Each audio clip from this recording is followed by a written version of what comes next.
Hello, hello. No countdown, no nothing, because I don't care. Happy New Year 2026. Love it. We shall see what this year brings. And for the couple that are watching here at the very beginning, this is going to be very chill. It's not card making. I have a bunch of organizational things to do, specifically labeling my distress inks. And I've been promising it, and people have been asking for it, and I said I would try to go live this week to do it, or at least to start. There's no way I'm going to be able to get them all done in one live stream, but I thought I would attempt it. So, happy New Year, and welcome to my first Ratchet Live of 2026. Which reminds me, I need to write a note. I need to change my little watermark that I add to my file. Just like random things popping in my head. It's like, oh yeah, I need to edit my did that already. My little watermark to edit watermark. First post-it note for 2026 to I'll do that later. There. That'll remind me. There'll be other things. So yeah. Hello. And yeah, distress labeling. That's all we're going to be doing. And we'll just chat and hang out and have a grand old time because I need to get this done. And I've been needing to do this for years. I did link to the distress labels for those that may have missed that announcement or whatever. They were released, was it a couple months ago? Something. I think it was a couple months ago. Tim Holtz released like official. Oh, lovely distress labels. He did a whole video if you want the like nitty gritty info, etc. Because if you're not aware, actually making proper labels is not a simple process. And yeah, Tim Holtz OCD matches my OCD. So yeah, they're all like color coded and fabulous, and there's options and blah blah blah blah blah. I'm not going to repeat all the things because there's just no need. If you want, again, specific info about the distress labels, go on Tim Holtz YouTube channel. There'll be a video. Check it out. And yeah, because not only does he explain things, but he also gives like some good, of course, like random tips and different things. And it was good. It was good. So I have my labels. I got my ink pads. I did also link. I put it behind me. That's not where it stays. It actually stays off somewhere else. But my ink pad carousel, that's what that is. This thing's a beast. It looks small. It's not. But I have carousels that I purchased from Stamp and Storage. Link below. This thing is it's a beast. It's huge.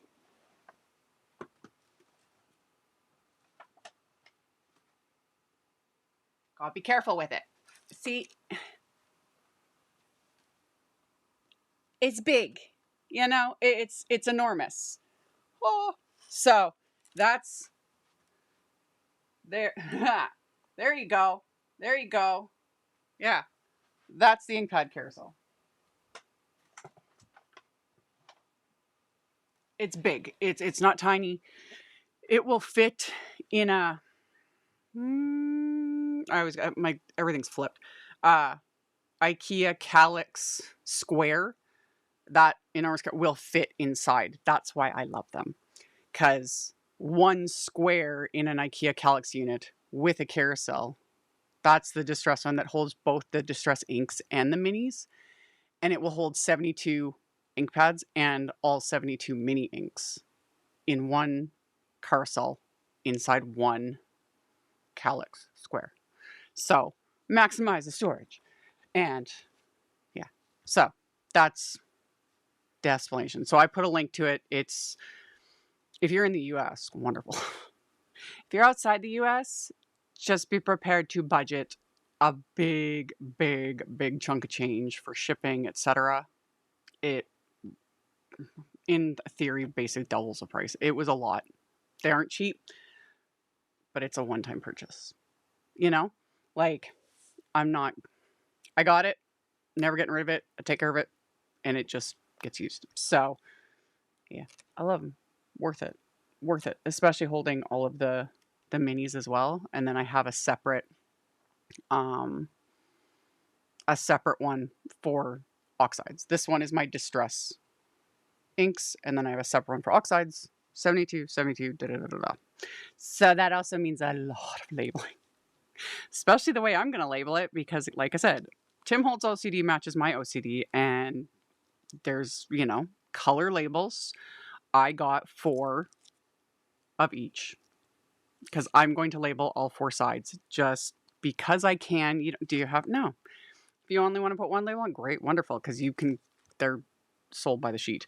You can do whatever you want. I'm going to do all 4 sides because that just appeals to me. And then I don't, because it does bother me with some of my other ink pads. Having a label only on one side of the base bugs me. And I do want to get more labels for my other ink pads so I can put labels on the other side as well, because it legit bugs me. It bugs me. It is what it is. So anyway, they're made. Yeah, the carousels are made. You can also get them. I buy mine unassembled. Unassembled because it's a bit cheaper and the shipping's a bit cheaper, but you can get them, purchase them like fully assembled, and you can also purchase them fully assembled and painted, like white or whatever, which is fabulous as well. I just didn't bother. I got the basic version, the ratchet version, and the carousels they're not difficult to assemble. If you've never done one, like the very first time, it's a little bit like crazy. I actually did that for my Patreon members when I got my very first one forever ago, like showing how I assemble it. It took me a bit, but I'm now a pro because I have several carousels now because it's been a few years. And once you've done one, it's not that difficult. The only thing I suggest if a person got it unassembled is either make sure you've got the body strength or you have like a mallet. I'm not kidding. Because when you're putting it like together vertically there, you want to make sure it is secure and that it'll fit in a Calyx unit. So I literally sat on mine. I'm not even kidding. I put it together, and when the glue, like you put glue in it and all the things, that's all explained. I sat on it to make sure that and it was like this to make sure it was pushed down fully. Yeah. So anyway, and yes, if you have a person to help you, it does help, especially in the beginning. I did it all by myself, but it's a little bit finicky. So anyway, there's my treatsy on the Pad Carousel, just because I do get asked about it a lot. It's great. I love it. No regrets. And again, I can fit 72 full-size ink pads plus the minis inside one IKEA Calyx square versus how much it would take up, like a wall ink pad unit, or all of the things. So that's it. We're just gonna get to labeling. So I have a ton to do, and these are only some of the labels. These are just the ink pad labels. So there's the full-size ones, ink pad label sheet, and then there's mini ones, mini ink pad label sheets. So small and mini. And then there's also options. And again, Tim went through it all. He explained all the things. But what I am doing is I got the ones with the black lettering. These are going to be for my Distress inks, because to me this just made sense, because black ink pads. So I got the black light, and then I got the ones with the white lettering. Those are going to go on my oxide inks, just as sort of a visual, because again, I am very visual. That's what I like. So that's how I'm planning on doing it. And yeah, so all of the packaging it comes in, which I haven't done nothing. I haven't had time. Haven't anything. It's been a bit chaotic, but I have 5 million other things to do. But if I didn't start, at least once I start, maybe that'll give me more incentive to get back to it. Because like I said, this is going to take me a while. But it's also fun. I do like doing it. I just need more hours in the day. And boop. So all of that packaging for me, I get to recycle all of that, which is awesome. Are the labels printed in color storage order? Actually, if you want, you can go to the Ranger website. Do I even have one that I can show? Let me think for half a second, because I have one somewhere, but I don't know where I put it. Where would I have put that thing? Do I have it here? I don't think I do. If you go to the Ranger website and you scroll down to the very bottom, I don't think I have it in this pile. I would have put it somewhere else. Where would I? I don't even know where. Okay. Actually, I can. Will I be able to show this on camera? I can't screen share on my filming software, but I can do this. Give me. If I go like this. No, not caps. Okay. This is how I'll be able to show it. All right. If you go, because this is another one I get asked. I should have linked to this. Sorry. I wasn't thinking. But if you go to the Ranger website, rangerinc.com, you're on their website. Scroll down to, hopefully this will, no, I don't want to subscribe. Don't need the pop-ups. Scroll down to the very bottom of the website. The very bottom. And you're in here. At the very bottom of their website is Organize Your Ranger Products. So you click on that. They have a ton. So many things. But the big one that I do is, they've moved things around. So let me, because they've added, because of the new colors and things, I don't think it really matters.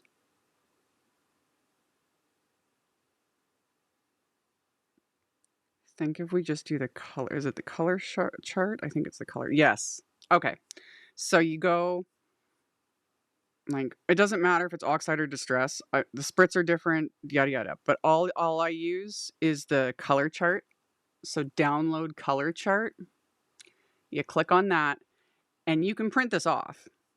But it's got the distress oxide, and this prints on a regular standard piece of paper. You could do cardstock, whatever your printer can handle. But this fits on a normal 8.5 by 11 sheet of paper, and everything is labeled on here in rainbow order. So spun sugar, kitsch flamingo, pigged raspberry. So it goes from pink to red to orange, yellow to green, blue, purple, and then after purples they go into neutrals, so browns, and then your like pumice stone, your grays, and then your black. That's it. So if you want to organize in like rainbow order and you want to get specific with specifically Ranger, this works. This works.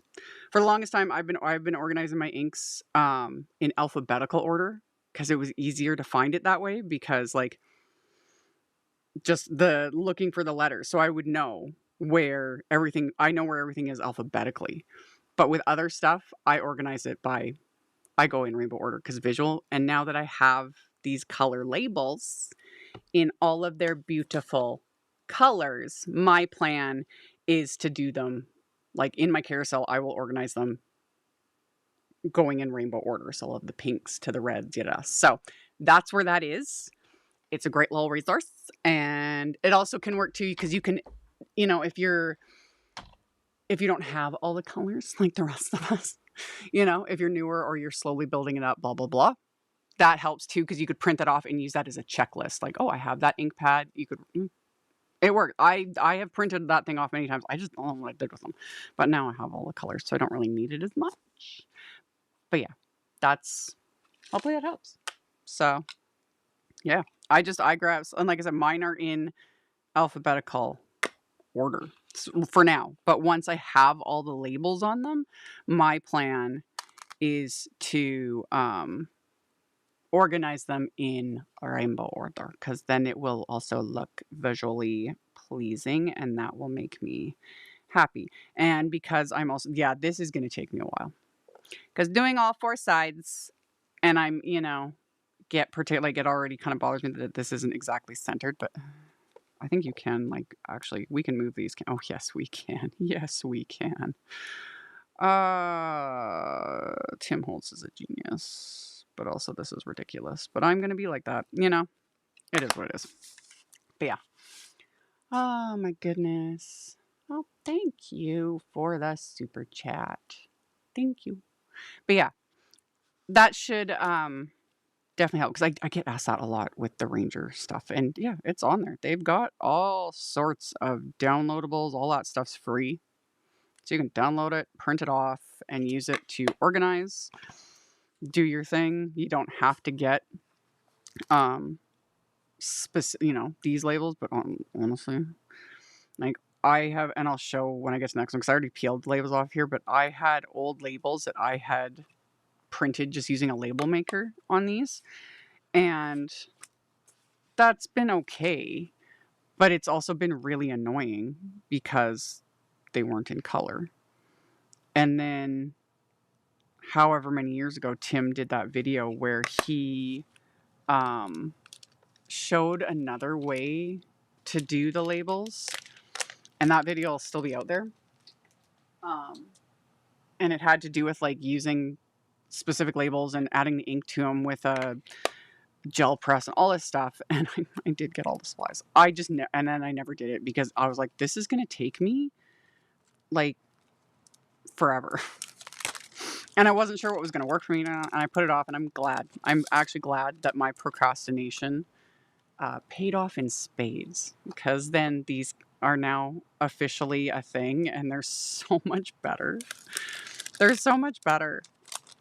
Like, because my thing too was I could do my own, but I wouldn't have had the words on there, and I like it. I like having the actual name on there, you know? So, yeah, I got 4 of each so that I can put pretty coordinating color labels on all 4 sides of my ink pads. And then for these littler guys, I think this is where something a little pokey should come in handy. Ooh, doesn't help that it is super dry in here in my garage. And yep. Oh, it's lovely. It's lovely. It makes me happy. So then we do this to all 4 sides. This is going to be a long project that I will be working on in sections, like, you know, little chunks of time. I don't plan on going live every single time I do this because I don't think anyone wants to sit here and just watch me apply labels and talk, you know, over and over again. But then again, who knows? Who knows? Does it need to be perfect? It doesn't need to be perfect, but There we go. There we go. Oh my goodness. But yeah, see, and they're going to be labeled. And then my minis, I have for years kept the blending foams, like the Distress ones, the flat ones. The domes don't work for this, but the flat ones just fit in the minis. So that's where I keep them. I don't use the foams much anymore because now we have, you know, blending brushes and a lot more options. But I'm not going to get rid of my blending foams because they'll come in handy for every once in a while. It's like, oh, this will work better with a foam than a blending brush, whatever. So I just keep them there because I don't have handles for every single color. You know, that's also a big storage thing. So I just keep little foams in there. The domed foams, I only have a few of them. I don't have domed foams for every color, so I haven't even bothered to figure out any sort of organizational thing for those. So, yeah. It's all just one thing at a time. But that is what works so far for me. And then, yeah. And then I used to, before we had as many minis, and before, it'll only be on some of my ink pads. I have, like, painter's tape, because I get asked that every once in a while because people spot it in videos. There's, like, painter's tape on the back, and they're like, was there a special significance? It was like, oh, back in the day when I didn't have a mini for a certain color, I kept the foam like this and a piece of painter's tape holding it because it just worked.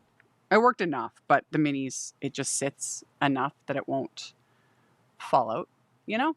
So I've done 2 ink pads, but all 4 sides. 5 million hours to go.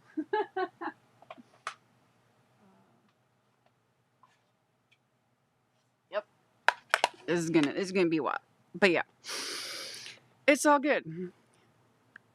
I use the P-Touch, whatever it's called, label maker. These have held up for years. But my only peeve was they weren't in color, you know? And I thought I could just stick the label like right over it, but these do come off fairly easily. It'd be different if they were like the type that would shred, you know what I mean? If it was doing that, then I wouldn't. I'd be like, screw it. Slap a label on top of it, go on about my day, because I ain't bothering with, you know, I'm not going to make this more difficult than it needs to be. But that works. Currently painting the snowflake rosette. Oh, fun. That I split up my orders for these so that I could get a couple more of those snowflake rosette dies, which those are gone. Those are long gone. Those were limited edition. They are no longer available. I did a video making a rainbow snowflake rosette garland the beginning of December there. And I split up my orders for the labels so that I could get, because you got those wafer dice like free with purchase. So I could get 2 more sets of that wafer die, because at some point I do plan on making, I was thinking I'm planning on making ornaments with it. That's my plan. And then having 3 of those die sets means I can do all the die cutting faster. Because that's what took me the longest, actually. When I did that video, what took me the longest was the actual die cutting. Like that, it was a lot of die cutting. But I made however many. 12. Yeah. I made 12. 12 of them for that garland. Painted them with distressed watercolor pencils. Coated them with glossy accents. And 3 different types of glitter. It was super fun. I loved it. I have a foam pad attached to the bottom of each of my distress oxides with little velvet circles. Or Velcro circles. Yes. There's a lot of people that have done that. I don't like it works with the minis, like the original foams. Work with the minis, like there's just enough clearance that maybe you could do like a Velcro circle. But with the regular ink pads, my thing is if you're not careful, depending on how thick the Velcro is, etc., the foam extends past the lip of the ink pad, and it can catch on things or get the ink, you know. So that's why I always kept the actual color portion, like the foam portion, like this, and then I just use painter's tape. But whatever works, you know. And that's why I keep it upside down, so that the ink can't transfer to other things. But again, I don't use the foams very much anymore, but I'm not going to get rid of them. They just nestle in the minis so well, and I like it, and it makes me happy.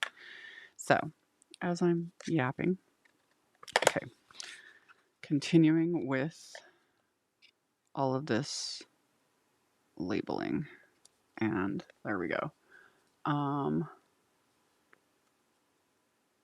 my labels, I print replace plus used to store upside down when I was new to this, and now know something. Yeah, you don't need to store distress inks upside down. You can technically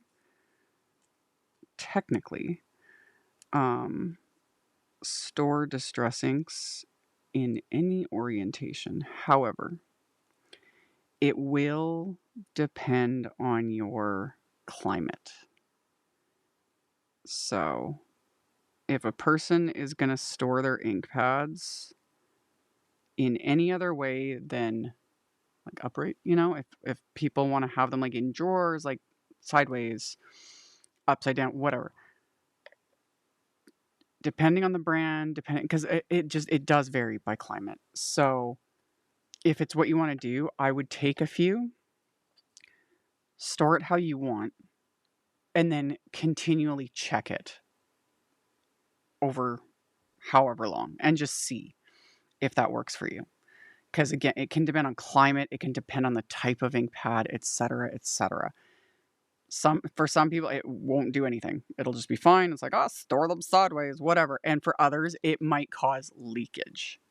That's why I say just keep an eye on it. And if it works, wonderful. You know, you just don't know.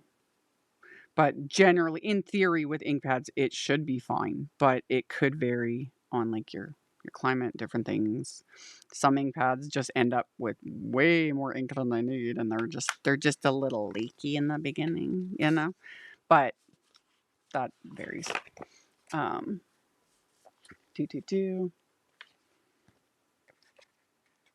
I've had distress oxides leak while on the side. Yeah, it depends. It really depends. I've seen some makers that store like all their ink pads like on their sides, and I always kind of like that's a mess waiting to happen. But it works for some people, and they don't have a problem. But again, it depends. So yeah, and always check what like the manufacturer says about things, because some will say outright like do not like store them upright, whatever. But if they don't specifically state that, then do like I said and just test it out. See if it works for you. For some, it might not, but for most, it should. In theory. In theory.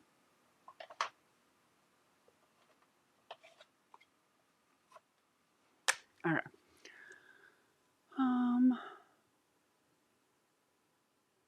Working on rosettes, using lighter weight cardstock, doing it slow and easy, minor and pastel. Ooh, that'd be pretty. Yes. Yeah, I want to do like snowflake rosette ornaments.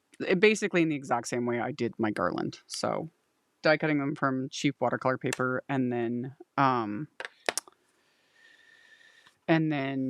painting them with the Distress watercolor pencils and coating them with glossy accents and glitter. But that'll probably maybe be a project for either hopefully later this year. I don't even know. I have the best intentions, but it's not like wafer dyes are going to expire. Watercolor paper's not going to expire, so it's like, I'll get to it. Glitter's not going anywhere. It's staying in its container. So, yeah. But that garland was a lot of fun. It was a lot of fun. Okay.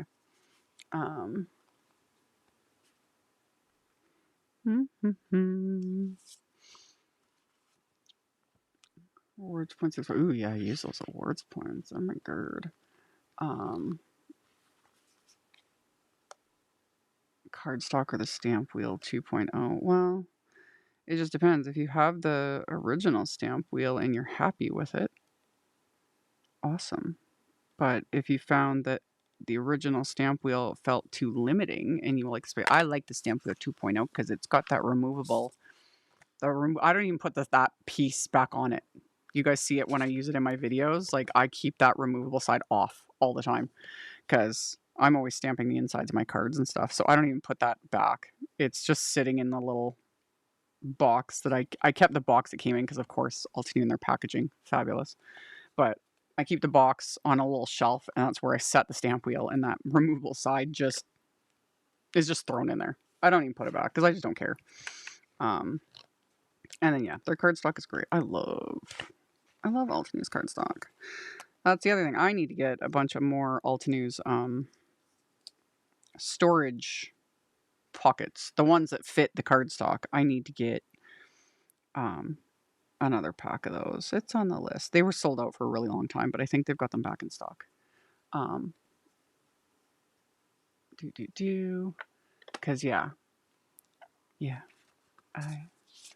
I am a sucker. I'm a sucker for cardstock. Any colors. Color. I am a sucker for color and more options. Can never have enough. I like it. I like it a lot. Okay, I was like, yeah. Go to the next one. Next. Yeah. I really like Altenews cardstock too. It's lighter weight. It's not the heavyweight that people come to expect in card making when it comes to like the 100 pound plus 110 pound like card base weight. Altenews is lighter than that, and I legit, I've said this many times, I actually really like that. um I still love my heavyweight cardstock. You can't pry that on my like ever. Love my heavyweight cardstock, will never get rid of it, can always use it all the time. But I do like the lighter weight for all the layering, you know? Um, because yeah, some of these die sets now have like 8 layers altogether. So having lighter weight cardstock, so much nicer. So it's not like this thick. Love it. Love it.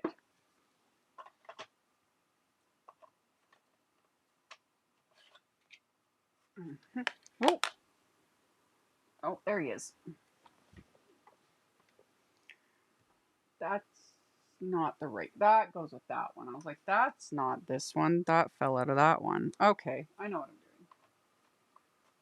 Pretty sure I flung a blending foam somewhere, but I'll get him. I'll get him. Okay. And then, yeah, peeling off my old labels. Let me, there we go. Okay. Now we're on to red again. Barn door. Stampin' Up! Inks are the worst linkage. I haven't used their inks in, goodness, it's been like 15 years now. I can't even remember. Yeah, I do remember they used to leak badly. It was really annoying. I didn't, and those flippy, I don't know if they still make them that way, those flippy ink pads where it's all like, and it, you had to like squeeze it, pull it out, and it flipped over. Yeah, don't miss that either. But I haven't used their products in, again, 15 years? I don't even remember. It's been a long time. It's been a long time. I got that. And the funny thing is when I was gifted a few distress inks from someone, again, like many years ago when there weren't very many colors either. Like distress ink, there was like the neutrals and a few, like there was maybe 24 colors altogether. I forget. But someone had gifted me a few of the ink pads, and I still have them. They're in a drawer somewhere around here. Uh, but it was like black soot distress ink, I think antique linen, like 3 or 4 neutrals. And I remember trying them out, and I was so frustrated with them because I didn't understand what they were meant to do, and I was trying to like stamp with them, especially the black soot, and I couldn't understand. I was like, you can't color with this, like this ink is trash. I was so frustrated with it, but I didn't understand, and it wasn't till down the road that I like learned how to use distress inks and what they're meant to do and the techniques and all the things, and I was just like, man, I missed out on like years of fun. uh they still flip. Oh goodness. Oh, that's cool. uh yep. Yep. Yeah. There we go. There we go. Um, yeah. Well, regardless, the thing with those ones, the flip ink pads, that's what I'll call them. My issue with those is they're shaped differently. Like we basically have, well, 4 now, kind of, but not really, sizes of ink pads across the industry. We have all our basic rectangle sizes, which are your, like Simon Says Stamp uses them, Concord and Ninth uses them, the Rainbow Splash, which is also through Simon Says Stamp, uses them. Gina K fits that size. Who else? Gina, like this size, like your basic rectangle, you know. And then a bunch of brands all use this shell. And then you've got your distress inks, which square size, these are unique to distress specifically, like it's their design and shape. And then around the Altenew fresh dye inks. which when Altenew came out with these, I was like, why? Why? And I am converted. But my biggest thing when I was first getting into it, I was like, what am I going to do with these? Like, how am I going to store these? Yada, yada, yada. And Bridget at Altenew, she was like, oh, they fit in anything that stores Distress ink. They basically work out they're just shy of the same size. So anything that'll store a Distress ink pad, because also like the height of them and everything, they're about the exact same size. So if anything fits Distress inks, it should fit the Fresh Dye inks. So that's what I've been doing. And I have a carousel now that's specifically for the Altenew ones because I have a million colors. Anyway. And they're all labeled, of course, because I need labels on everything. Oh my goodness. Look at that. Oh, it's so beautiful. It's so beautiful. I love it.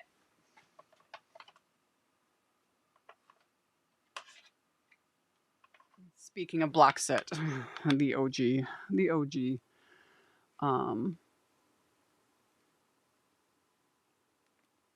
I love the round ink pads on sweater. Oh yeah, like I love them. I side-eyed them hard. When I saw the release info, like I wasn't working with Altenew or anything at the time because it's been how many years now, and I was like, round why? I judged harshly, and then I got some, and then once I started, and I was like, oh, the shape. I actually like the little screw top because the amount of times I flip an ink pad onto the floor daily happens all the time, drives me insane, and because they're screwed on, I like them a lot. And then I got the square dudes, they're great, and then the classic size, the rectangle size, I like it. I don't like it when companies try to come up with unique sizes. Like Catherine Pooler is oval, nobody else is oval, but it affects for everything. Yeah, see, that's my only thing. I've heard good things though about the Catherine Pooler inks. I know a lot of people love them. I get asked about them all the time, and my thoughts on them, and I was like, I don't own them. I've heard good things. I've heard very good things. They look cool. I am a little over the shape of them because yes, it's a storage issue, but I know I've heard that the inks themselves are great, and I think she's got quite a wide color selection. My thing is I don't have enough space, and I don't have enough of a budget to just go and buy like all the ink pads from all the brands. Would I like to? Sometimes. Like, do I need 5 million ink pads in every single color imaginable? No, but I want them all. I can't help it. I like color. I like all the colors. I like having options. I like having options. Did I forget a label? I probably did. Oh, I did too. Thank you. Who did that? Allison. Thank you, Allison. I did miss one. I forgot. I missed one. I would have found it eventually, because this would have gone empty and I'd been like, what is going on? I'm doing too many. I'm multitasking too much here. There we go. See, now he's not lonely anymore. He's covered. He's good. He's good. Ugh. This is disgustingly satisfying. It just feels so good. I love it. I love it. There we go. And yeah, I'm putting the labels on the actual, especially with the minis, because the top and the bottom portion look and are like the same size, but I'm especially with the minis. It's obvious with the full size because the lid is smaller than the base. But with the minis, I'm putting the labels on the ink pad because and it's happened, I drop it on the floor and it goes like, whoop, the top has a label. So I'm putting the labels on the bottom. That's all it needs to be done in my opinion. Catherine Pooler metallic. Yeah, I've heard good things. This industry, like with card making and paper crafting, has grown a lot over the 20 years I've been in it. And we have a lot of options, which is awesome. And my thing again, I don't have enough of a budget and I don't have enough time. Just because I don't use or promote certain brands doesn't mean I don't like it or that I don't, I can only do so much. I need more hours in a day.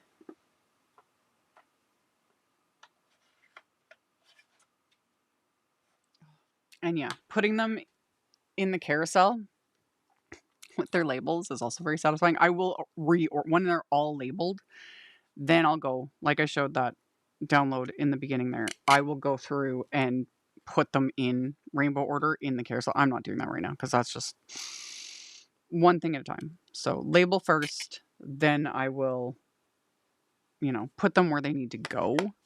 But for now, let's just get the labels on because this, this is going to take me a while.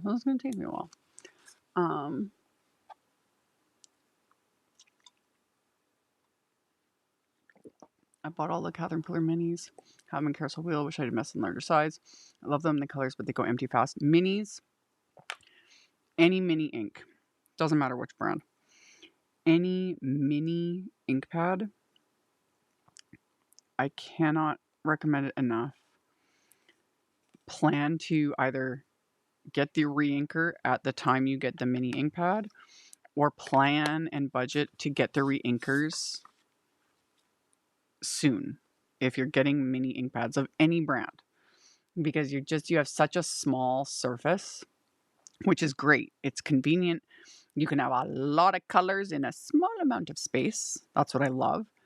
But it can only hold so much ink, and certain inks, depends on the type, but certain inks, just by the nature of the ink, so in this case, the oxides, like Distress ink minis, this varies.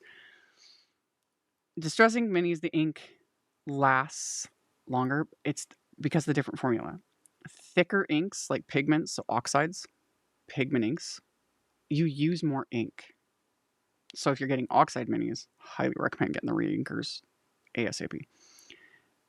Things like, I think Catherine Pooler, someone, you guys in the comments can correct me if I'm wrong. I think hers are foam as well. They're not felt. Those foam ones, so that would be similar to the Simon Says Stamp minis, Concord and 9th minis. Those ones, same thing. The formula of the ink and the type of ink pad, you use more ink quicker, but that's the point of it, is because you want that more solid coverage on your stamps. You get more ink on your blending brushes. It just works better, but you do use more ink. So, and when you're using a mini, and depending on what you're doing, because we do more now than we used to. It used to be you just stamp, and then with these we do techniques and things. But it used to be we would just do a little bit of stamping, but now we're stenciling, blending, backgrounds like brushes and sponges and all things. We are using more inks, and if it's a smaller size, and a reinker bottle from any brand, whatever minis you're using, it doesn't specifically matter, but a reinker bottle will reink a full size ink pad X number of times. It's many times, 4, 5, 6 times. I don't even know, because you don't need a lot. But for a mini, a reinker bottle for a mini, that's going to last you an insanely long time. It's you're not going to need to repurchase a reinker for a mini ink pad for a very, very, very, very long time. They will last a long time. I have never had to purchase a reinker yet for any of my inks, repurchase. I am still working on my original reinkers that I've purchased for any of my ink pads. Some of these I have had for years and years and years. So, and I've never had to repurchase another one, because reinkers last a long time, a really long time. So, yeah, that's my treatsy on minis are great. I like having them. When I first started getting Distress inks, I got the minis because that's all I could afford. Way back then, I was single mom, 4 kids, all that, and that's Tim was releasing more colors, and they released the minis. Yeah, well, it was whenever he released the minis, 10 years ago, whenever it was, and yeah, I was I couldn't afford. I didn't have the space to store larger ones. I couldn't afford to get all the colors. I like all the colors. And they released the minis. And I was like, oh, love that for me. So I got the minis.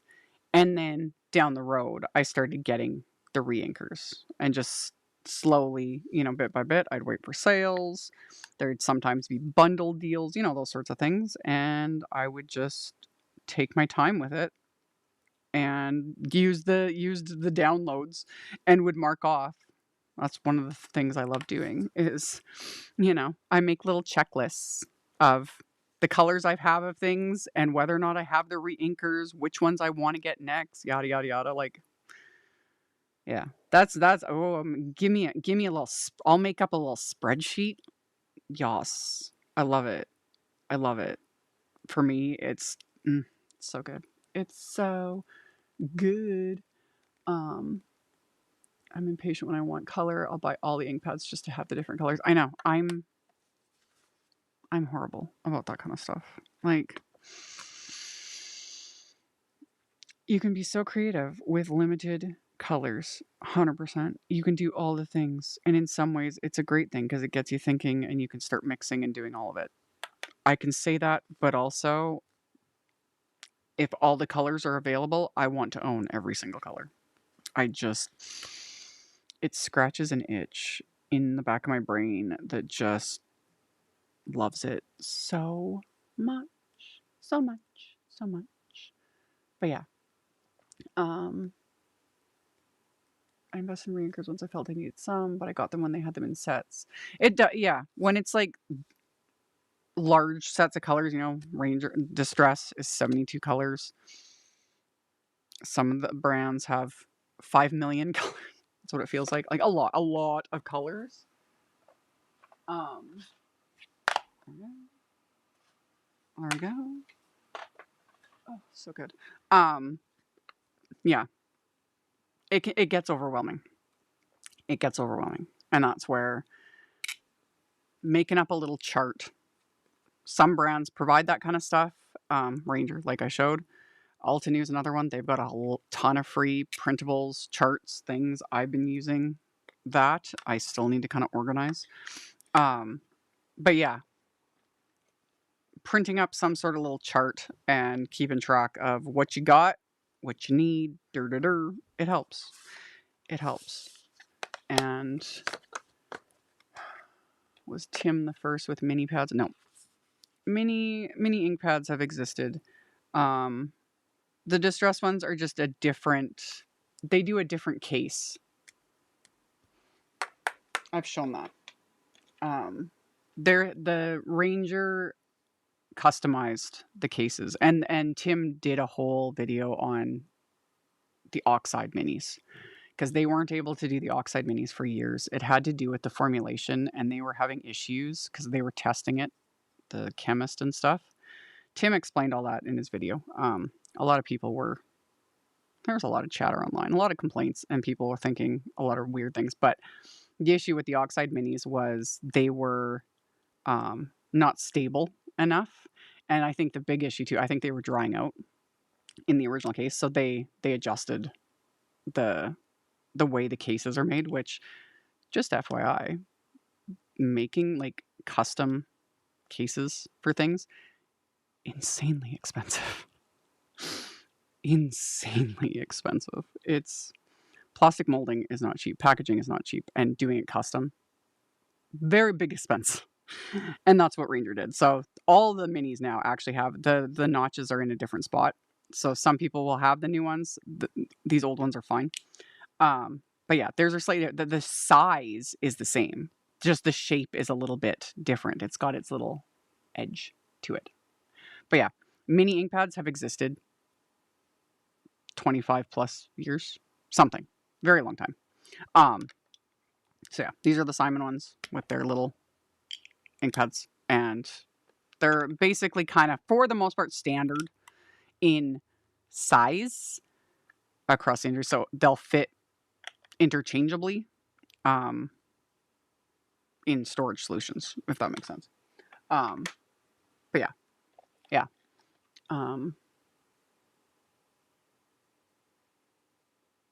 Love the Catherine Pooler minions. Little bigger, longer than normal. Yeah, aren't Catherine Poolers like little rectangles? If I'm not, I know her main ink pads are oval shaped. I like I said, I'm not super familiar. I try honestly, I try not to look too closely because I'll get that itch and I'll be like, I like those colors. I need them. I need all of them. Yeah. Yeah. Yeah. Um mhm. Here we go. Let me keep going back. Doodly doo. They're round rectangle. Hmm. Hmm. Interesting. Interesting. Like, yeah. Yeah. Doing custom packaging has um it has positives and negatives is the thing. Like positives is you can if you're going to customize specifically talking about ink pads, if you're going to customize them, being able to fit certain needs, making things more ergonomic, et cetera, et cetera, et cetera. But then specifically with ink pads, the other consider is storage and compatibility. Like for the people that stick to just one brand, great. Do a lot of us? No. So there's definitely pros and cons. And yeah, I I can see both sides of it. And then that just makes it, although that is sometimes also part of the fun. Because we all love it. It's figuring out how to store all our things. And that's why we've got all these different companies that, make storage solutions. And then we find other ways to make our own or repurpose something else, et cetera, et cetera. And that too is like half the hobby, really, is storing and labeling all our things. I love it. Oh, these labels make me so happy. Seriously, I'm loving it. I'm loving it. Um, any tips on how you store and organize your cardstock straps? I keep a vast majority of my cardstock straps with the packages of cardstock, and then Kathy Zielski has downloads on her website. Kathy, or does she go under CZ Design? I always forget. I haven't been on her actual website in a while. Kathy Zielski, or is she under C? Oh no, kathyzielski.com. Here's another one. No, yes. If we go to blog categories, yep. Okay, here we go. This is what I do.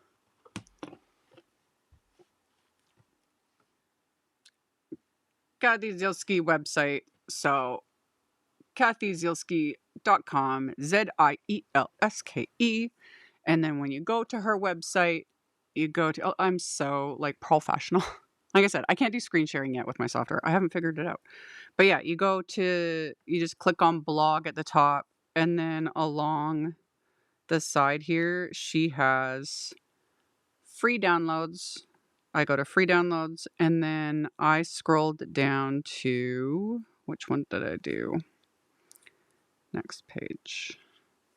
Go to the next page. Oh, go to the next page. Scroll down to a post she did. That was back in 2022. Fun way to keep your card making card scraps. Boop. And then she's got a whole post. And I do basically the exact same thing. I have one of these little IKEA containers. Does she show? Does she say what it is? Oh, Veraria. You know, IKEA and their names of things. A little IKEA Veraria, but I have the exact same little bin. And then I printed off her little downloads that have little purple scraps, yada yada yada. And then so I printed them off onto just cheap white cardstock, whatever. And then I laminated them with my laminator. And that's how I keep I have a bin, I can show it. I have a little bin that I keep, and I'm knocking into everything on my desk, moving my laptop back and forth. Let me go back to where I was, making sure everything's still working. Okay, so I do that, and then it's obviously not as nice as her photos look, because this is, yeah, and I just throw, so little scraps. Because I told you guys, I've mentioned it a lot. I keep every little scrap and I just throw them in here. And so then when I'm die cutting and I was like, I need a little pink heart. So then I was like, there we go, you know? So pinks, red, yada, yada, yada. So all my little scraps I throw in here and it's full. It's full. I got random, whatever. And I dig through this. That's what I do. And then anything bigger, basically anything bigger than like A2 size, because yeah, A2 size I stick in here. Anything bigger than that I keep with the packs of cardstock. So because I'm not going to cut into a full sheet unless I check here first. That's what I do.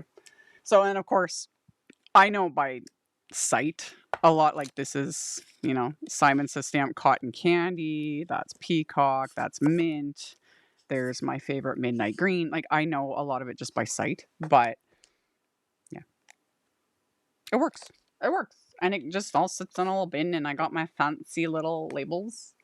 And yeah, that's how I deal with most of my scraps. And I use them, like, a lot. That one's, it's getting a little full again, so I need to make a point of, like, pulling it out and fully using them up, you know? But yeah, I don't touch a full sheet of cardstock when I'm die cutting, which I die cut pretty much every single card now. Making sure I'm using the right color. And yeah, I don't touch a full sheet of cardstock because I almost always have a piece cut down or I have scraps because yeah. I fully I make use of every piece of card, especially specialty cardstocks like my glitters and stuff. Those don't go in there. Those stay with the package because I have various sizes of glitter cardstock, you know, because some are little, some are bigger, whatever. But every little scrap I keep of my specialty cardstocks, my glitters, my metallics, whatever, because one, those are more expensive, but also I use up every single teeny tiny piece because I'll die cut a little star, a little this, a little that. So same thing. I use those up. There it is. I was like, I'm missing a piece. There we go. So that's what I do. And that little bin stays off to the side of me within sort of arm's length. I gotta move things around again though, because it's kind of heavy when it's full of cardstock scraps. And I have managed more than once to knock things over when I, you know, pull it over to get close to me to flip through and find a piece of cardstock that I need. In fact, that the video I posted yesterday, it went up last night, New Year's Eve. Holy, it feels like it's been forever. That video I posted with the little snowman card. If you all missed it, you can watch it after you're done watching my live. This card. Because I had it pulled out when I was finishing up my editing. I made him. He's so cute. But yeah, that video's on my channel. It went up last night. But yeah, scraps.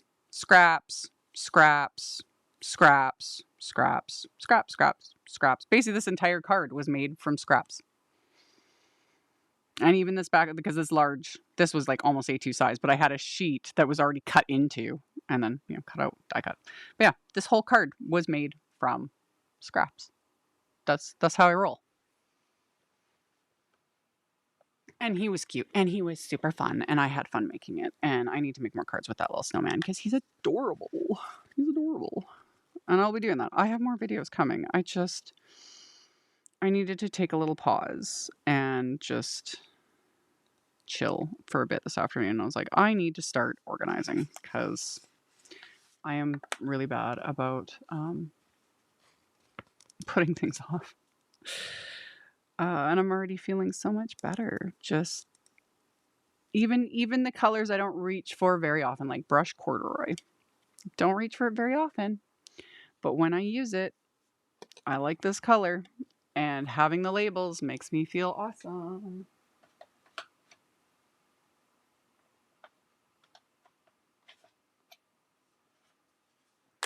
Love it.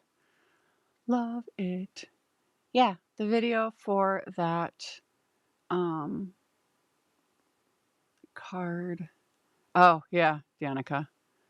100%. This hobby's actually 3 hobbies: collecting, organization, making. Yep. 100%. It's what we do.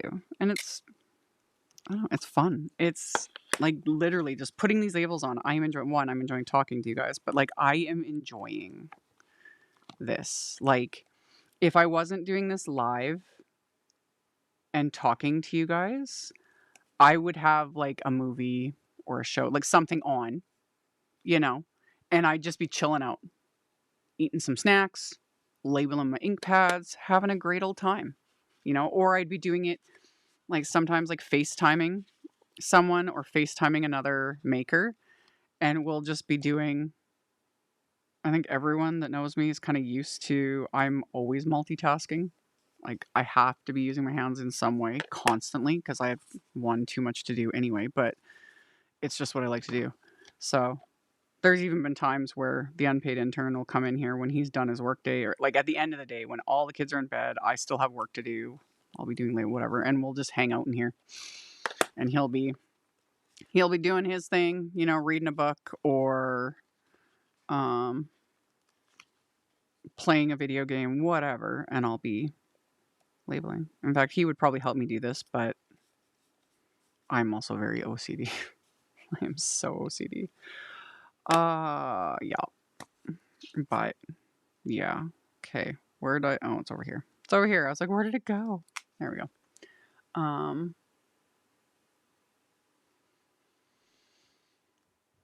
Question. Do you ever clean and then have a hard time getting things out because you don't want to clean it up again? No. No. No. More so because it doesn't get to that level of clean. Like, in my house, I wish, if there was a way to make it stay clean. Wouldn't that be wonderful? Like that I would like. Like every time the unpaid intern and I like deep clean our bathroom and get everything, pristine and shiny, and it just looks like we do it, deep, and same with the kitchen, like those things, and we deep clean, and it's, amazing looking, and it's just like, oh, if it could just stay like this, I wish. But with my like office and craft area, no, doesn't faze me at all. I don't care. I like to use the things. I like things to look pretty and, yes, be clean. Or like when I clean my work surface, like I will like deep clean this. It doesn't look bad on camera, but like there gets to be schmutz and splatter and different things. And every so often when it just gets to me, it's like there is so much crud built up on here. And I will like take everything off here, clean it really, really well, all of that. And then it's just like so shiny. I will make it messy again 2 seconds later. Don't care.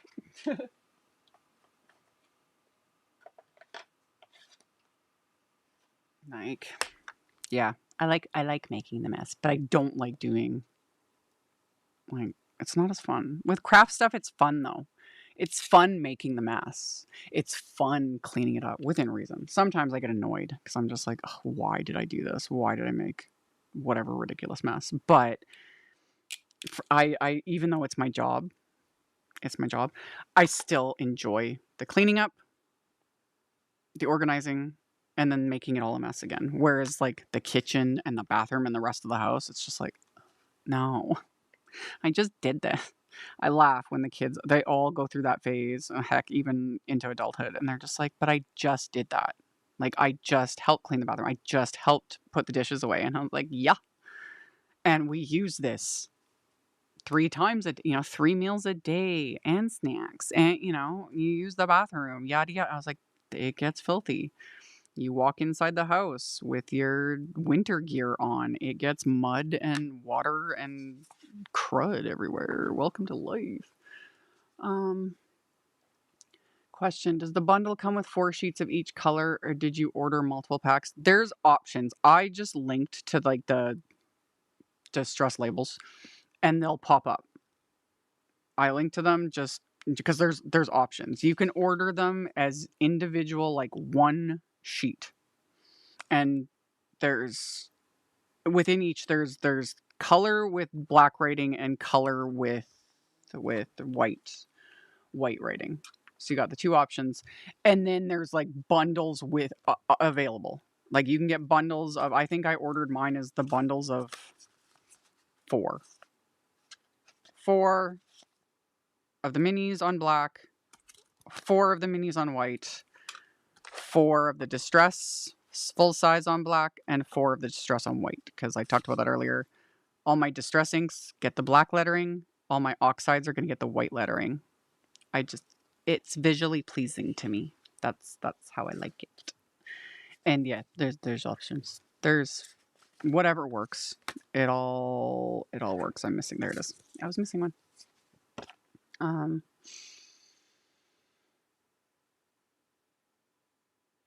Yeah, that one made me laugh. Organizing, you mean having the best intention to, but then still ending up putting everything on the unused half of my couch in hopes it'll eventually sort itself? And if so, yes, I wrote same. I have a little tiny couch in here. It's not very big. It's just little. And more than half of it is covered with stuff.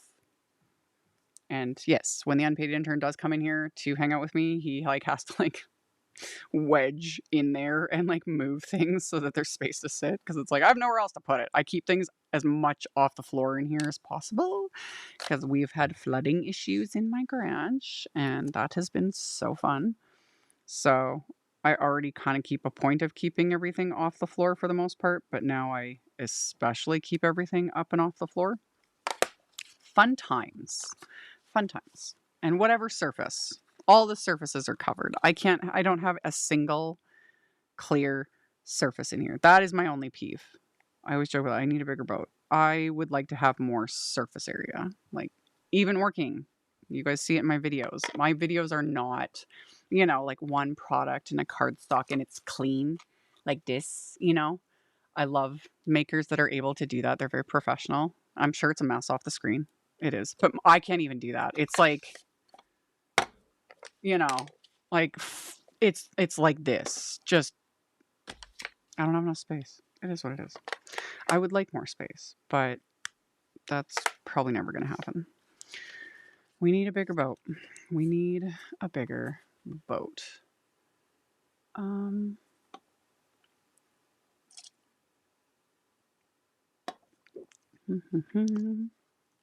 Boop. Yeah, Simon, I'm just seeing those comments. Simon has different bundles and things. I just linked to the generic on the Simon site distress label category. There's options. There's a lot of options. There's also the circle labels. I'm not even getting into that today because I haven't even got. I need to get the small circles. Yeah, I need to get the small circles because I need those for my sprays. And I don't even think I ordered them. I think I forgot.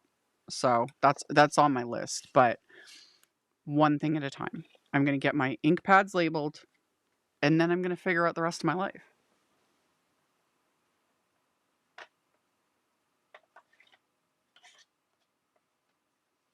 Oh my goodness.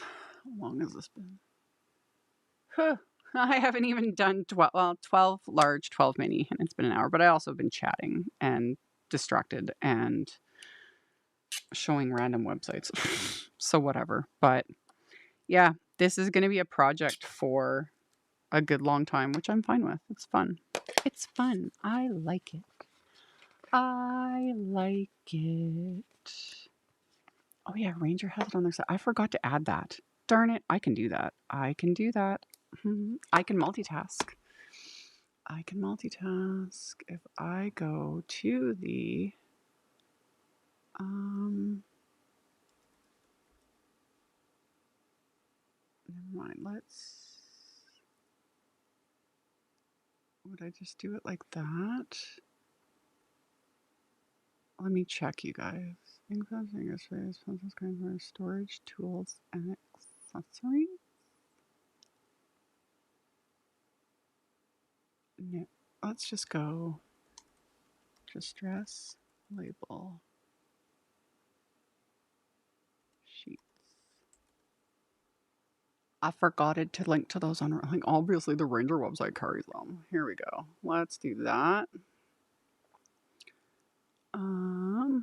There we go.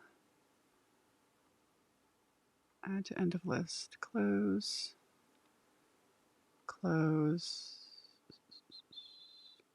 And then we can go like that, that, that. Don't want that download.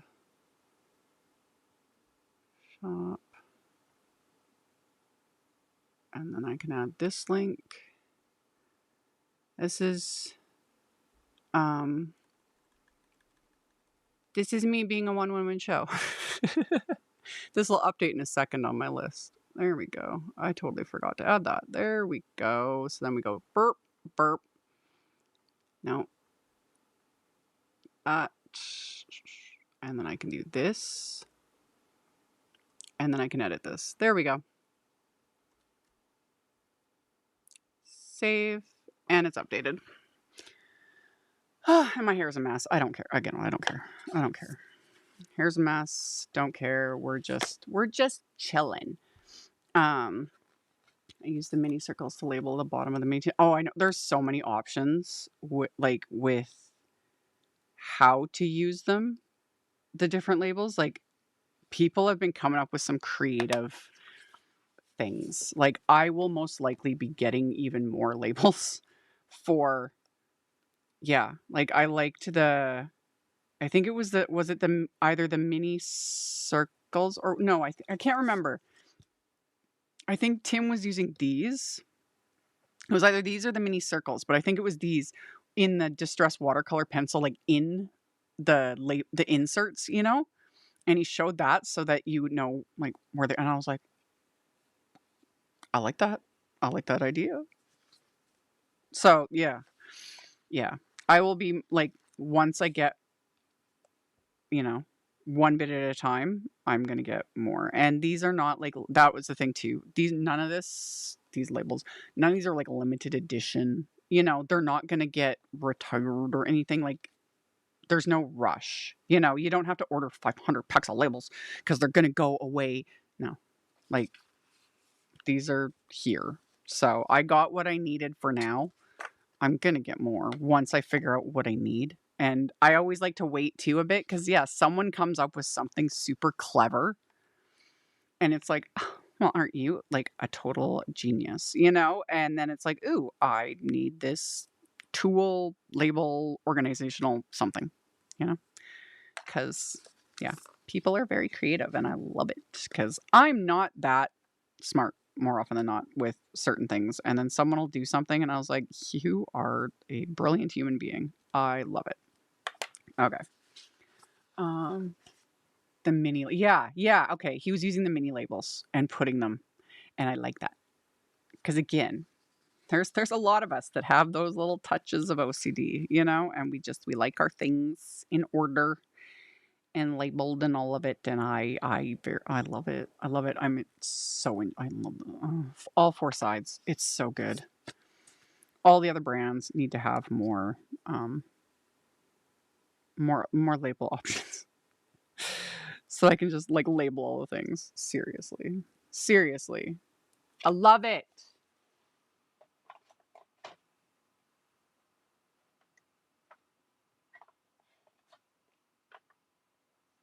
I also need to swatch all the things, but that's gonna take me forever.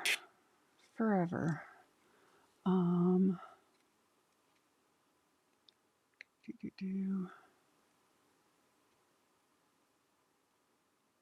was thinking about getting these labels. How many come in your order for the show? It's per sheet. And then there's bundles. But yeah, there's bundle options, but it's per sheet. Chip Sapphire. Different subject. Have you used the new Misty, and have I missed your review? I have it, the mini Misty. I did order it. I do have it. I've used it a bit. I have not posted a review. I want to play with it some more. Like, I like it. I haven't had time to think about like doing an actual dedicated review for it, but for how I've actually been just using it to put my little handmade by stamp on, and that's how I've been using it. So I'm liking it. But yeah, I haven't posted any sort of review. Things like that I like to play with for a while. And if I feel the need to do a dedicated review, then I do. And haven't got there yet.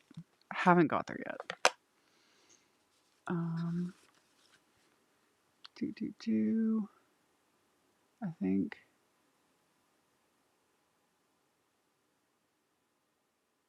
The large circles are nice for the watercolor pencil palette trays. Yes, those I did get.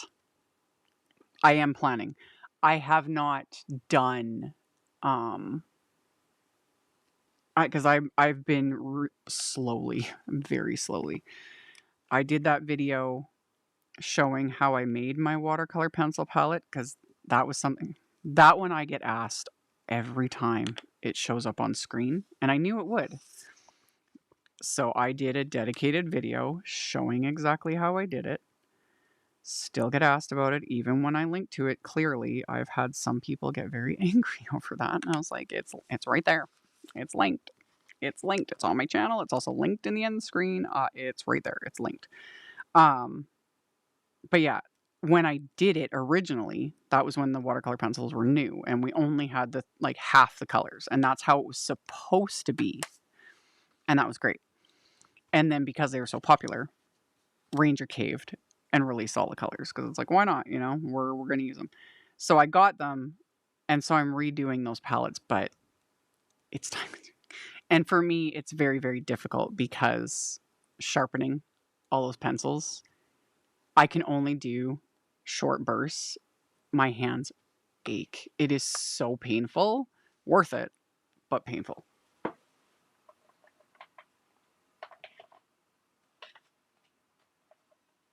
And before I forget, I will, since I'm talking about it, I will put a link to that in the video description. Give me 1 second, because, yeah, I always get asked about it. And I thought ahead, didn't think about putting it in this one, but I can find that right now.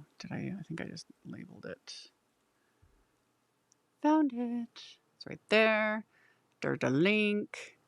Put it in the description down here. Derp. Making a Distress watercolor pencil palette. And I'll put it in the chat in a second. There we go. Copy paste. It's in the description box below the video. And it's now in the chat. Yeah, I did that. I did that one however many years ago. That was this one. And again, the video's linked below. Link below, okay? And I love it. Still using it. I've hit pan. I've refilled some of these. All the things. The labels. Oh, I'm so excited about those. Anyway, that's my original with the original colors. And then I have finished one. And I went in rainbow order. Yeah. Yeah. Pretty sure. Is that what I did? Why does that one look weird? It shouldn't be like that. I don't know. That's supposed to be sponge sugar. I'm positive that's what I did. Why does that one look different? I don't know why, y'all. Yeah, because that's Kitsch Flamingo. This one is... I maybe mix those up. I'm going to have to double check before I label them. I hope I didn't because that's really going to annoy me. But that does look like Kitsch and that looks like Spun. If I mess those up, I'm going to be so annoyed with myself because I did this forever ago. Anyway, I did it this way. And then I did them in the order on that Ranger download I showed at the beginning of this live. And then I was gonna label them, like do swatches. But that's what I'm going to use the circle labels for. So good. But yeah, rainbow order, pinks to reds, yada, yada, yada. Working my way through. It takes forever. And then I have a second palette. Still brand new, shiny, empty. Getting there. I need more hours in the day, you know? But yeah, that palette's great. I love it. And I need to use it more often. I just, meh. You're going to dig it out and do it again. I'm going to work on it. Oh, yeah. Dig it out. Yeah. If I mix up those colors, I will chisel it out and like switch them around. It would take me a bit, but I would do it because it bugs me. But honestly, I think the colors might actually be accurate. The watercolor pencils in the Distress line are funny.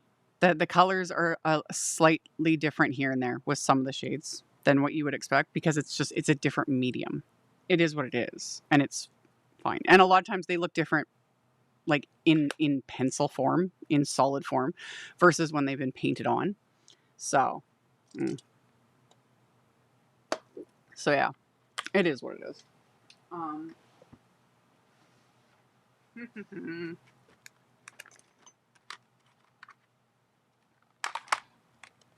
Yeah, the mini labels. That's what Tim was doing. Taking the mini labels and putting them on the inside of the watercolor pencil. Do my hickeys.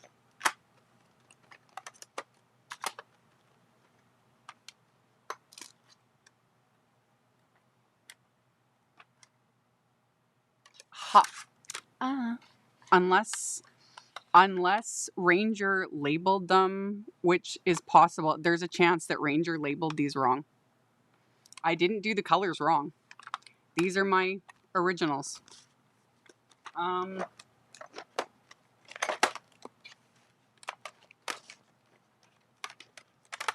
I'm annoyed.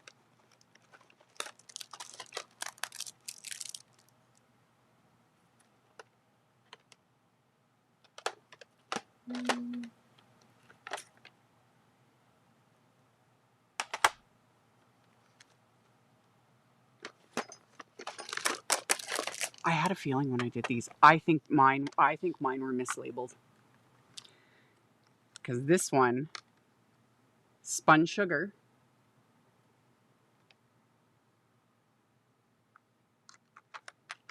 Kitsch Flamingo, but I think that they were labeled wrong. And I'm gonna check because when they had a bundle sale a few months ago. Did I need these? No, but I do use them quite a bit. So I've got a brand new pack. Let me check because, like I said, I'm annoyed. That's Kitsch Flamingo. No. They've changed the color a little bit on the end, but that color is accurate. Okay. Like, it can happen, things getting mislabeled. It happens. But I just want proof that I'm not crazy, okay? I'm not crazy. Spun Sugar.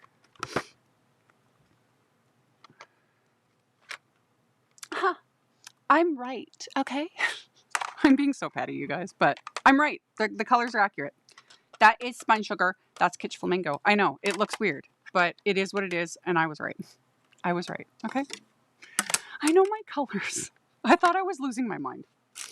Anyway. Oh, I'm making a mess.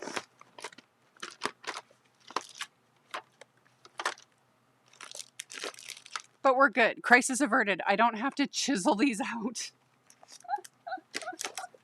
Oh, I lost my label sheet. Okay, let's get back to our regularly scheduled program. I will deal with the watercolor pencils later. I don't have time. I don't have time for any of this. This is chaos, y'all.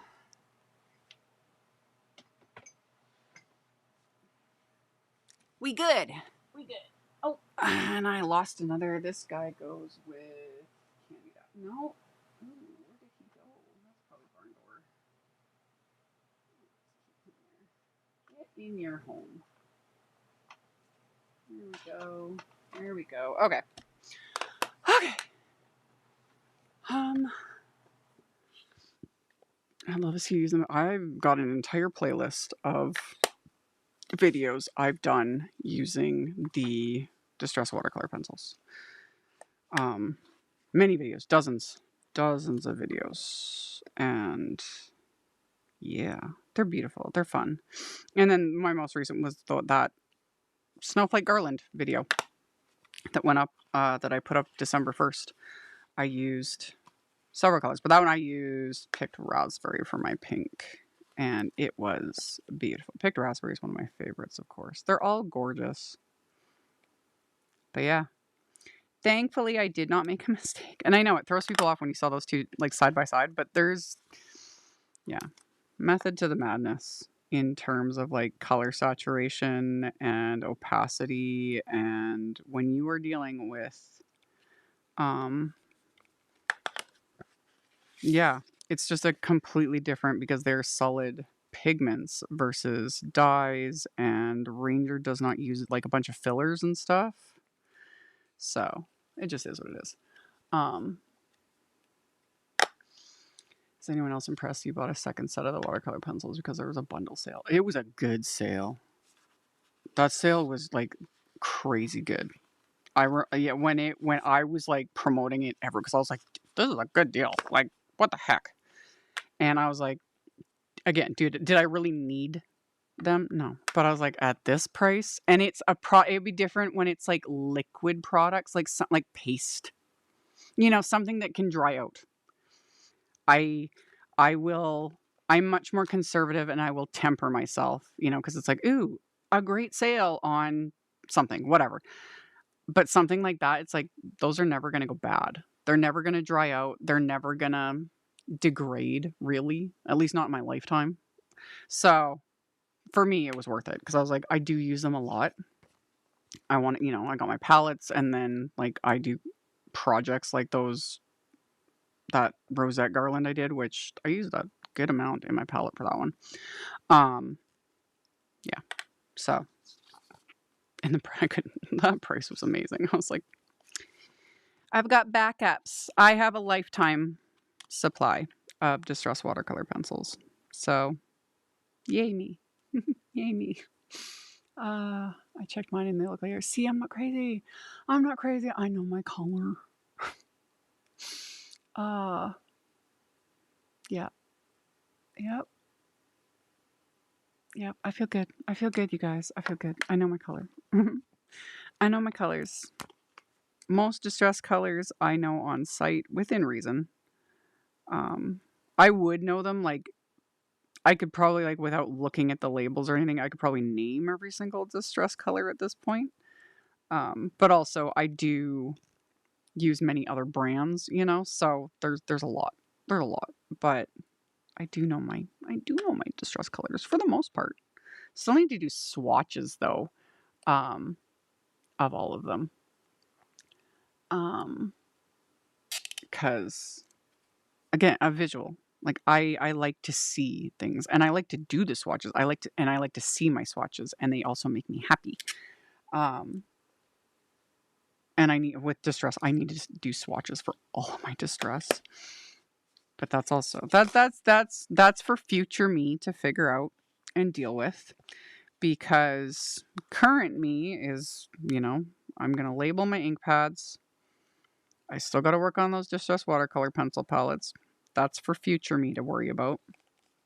Swatches, yada yada yada. Like, I have enough of just this kind of stuff to keep me busy for the rest of my life. But I also do this as a job, so a lot of these things just get put off. Like, there was other things I should have been doing today, but I was like, I just don't want to. I'm tired. And we stayed up late to ring in the new year and watch the Stranger Things finale, which, no spoilers, I'm not going to say anything because, yeah, if you're into it, awesome. If you're not, no biggies. But yeah, we stayed up late watching that, and yeah, I got up this morning and I was like, eh. I don't know why. This just makes me so happy. Future you has a lot too. Oh yeah, future me has 5 million things on their plate. It never ends. Also, because not only it's the new year, so I have a lot of like admin stuff I need to do. That's also what I need to do. I have a lot of admin stuff I need to do behind the scenes. I also have a lot of like planning stuff for this month. We have many releases coming with the brands that I work with. They all have new releases for January that are all amazing, and I have so much work to do. It's not even funny, but I'll get to it. But yeah, I have 5 million things. Future me is drowning. But we just don't think about that. We are having fun with color and just putting these little labels, and I'm just going to focus on that, because if I really start to think about how much work I have on my plate, I'll just have a meltdown and start crying, and how about we just don't? And it'll be good. Everything's good. Everything's great. It's great. And yeah, it makes, I don't know why. This is so satisfying. Love it. Love it. Thanks for not spoiling, because I haven't seen more than the first episode of season 5. Oh, wait till you get to episode 4. Again, I won't spoil nothing. And nobody do it in the comments in the chat either, because that's just mean, you know? But season 5, episode 4. Oh, heck yeah. So good. So good. That was my favorite episode. So good. And yeah, they did good. They did good. That's all I'm gonna say. They did good with this. It was good. I was happy. So yeah. Crushed olive. And I have swatches for all my inks. I use them to help find inks that mix well between. Yes, it does. It helps. Because the thing is, and I've talked about this, when it comes specifically to like color swatching, it's not for everyone. I've had some people just like what a waste of time and a money grab for brands that make like ink swatch products. Because I've done videos like showing different dye and stamp sets for swatching all the things. It's like, you don't need any of them. Like, it's up to personal preference, whatever. But my thing with specifically swatching like your inks, watercolors, whatever medium you have and want to work with, the reason why swatching is so nice is it always looks different. Like, yes, they try to get it as accurate as possible on the labels, but this is a scanned, image printed onto the label paper. This is not the actual ink on cardstock. And even that, it can vary depending on the type of cardstock you use. Inks can look different. So the thing too to always remember when you're wanting to do swatching is to do it on the cardstock you use, not the cheap stuff. Because it's, we all have that cheap cardstock we use for stuff. Nothing wrong with it. But when you're doing actual swatching, especially things like colors, like markers, do your swatches on the type of cardstock or paper that you're going to be working on. And and for someone like me, I love that because I need that visual. Because it's like, I'll just looking at these labels, it's like seeing these colors. I'm like, I like it. And I refer to my swatches, all the swatches I have, because again, I haven't swatched all the things, but I refer to my swatches so often because I'll grab my little swatch ring And I'll flip through because it's like, ooh, I want a color to go with this, or I want a color that matches this one thing, or whatever it is I'm doing, you know? And yeah. So I need to swatch all my distress inks and my oxides, yada, yada, yada. Have I done it? Obviously. No, I will. I just, future me has a lot to do.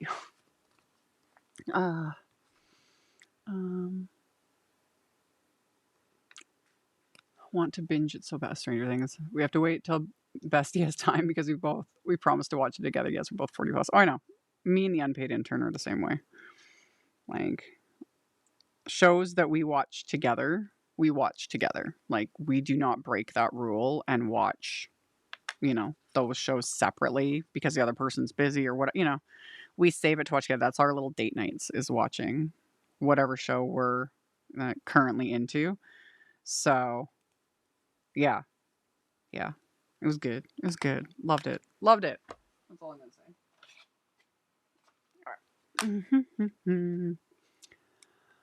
All right. But yeah, for those, specifically talking Stranger Things, I would watch it ASAP. Or just, like, avoid a lot of the internet, because it's all over the internet. All the things. Spoiler, spoiler, spoiler. So, yeah, that's also why we made a point, like, we watch a lot. It's like, no, we need to watch it tonight. Because both of us are online enough that we'd see spoilers and all of that very quickly. And we didn't want to get the experience spoiled for us. So, yeah. Yeah. There we go. And for us, it worked because we don't go out. We don't do anything. Like New Year's Eve, we're always at home watching TV or, a movie, whatever, anyway. So that worked. It worked. There we go. Yep. Yep. Yep. There we go.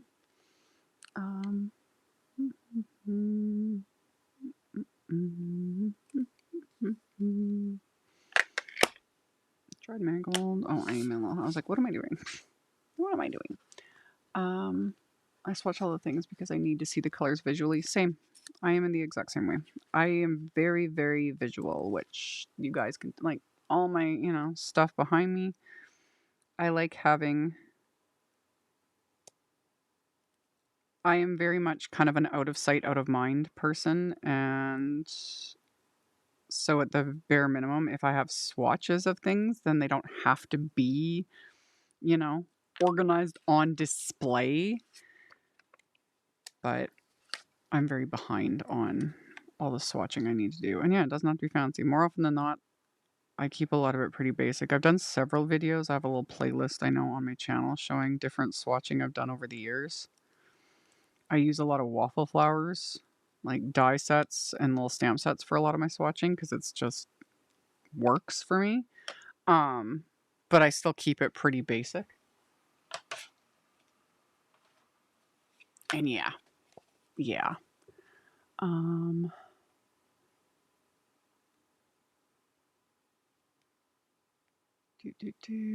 hate when people feel the need to share and spoil it. My friend used to do that. Yeah, I don't like it. I don't like when people do it intentionally. It's one thing at the bare minimum if people have the respect to put, like, spoiler alert, spoiler warning if they're talking in a video or if they're going to post something or whatever. It's like so that people can choose to opt out.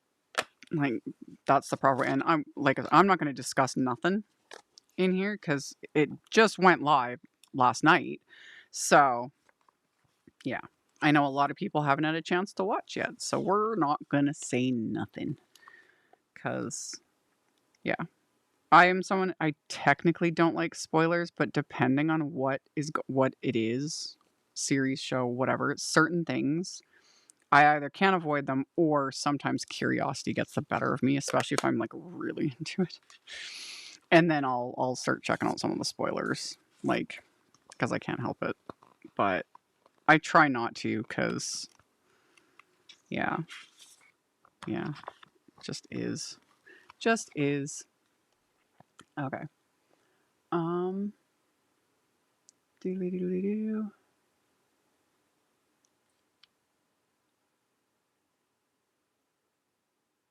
yeah, I'm very much a visual person. I like to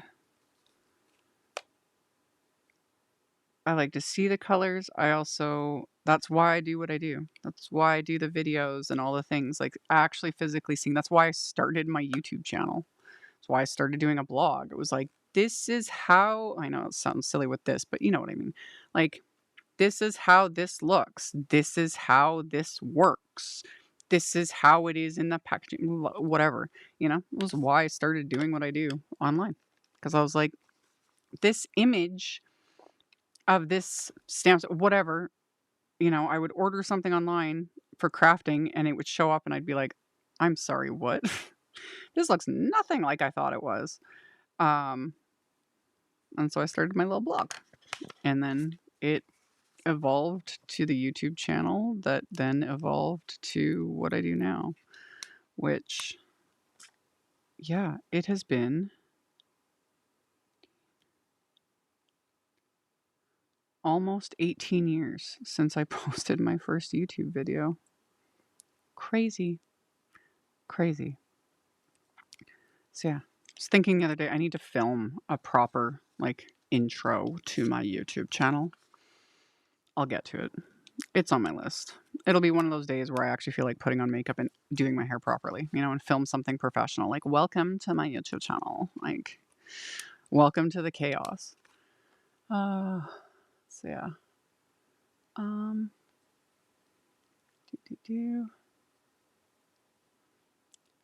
I got a crafty advent calendar this year and gave it to my neighbor to hold for me because I didn't trust myself not to peek. Yeah, I'd be bad about that too.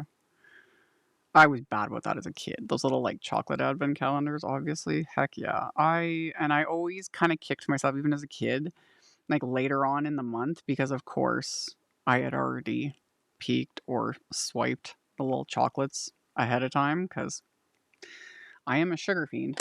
But yeah. Yeah.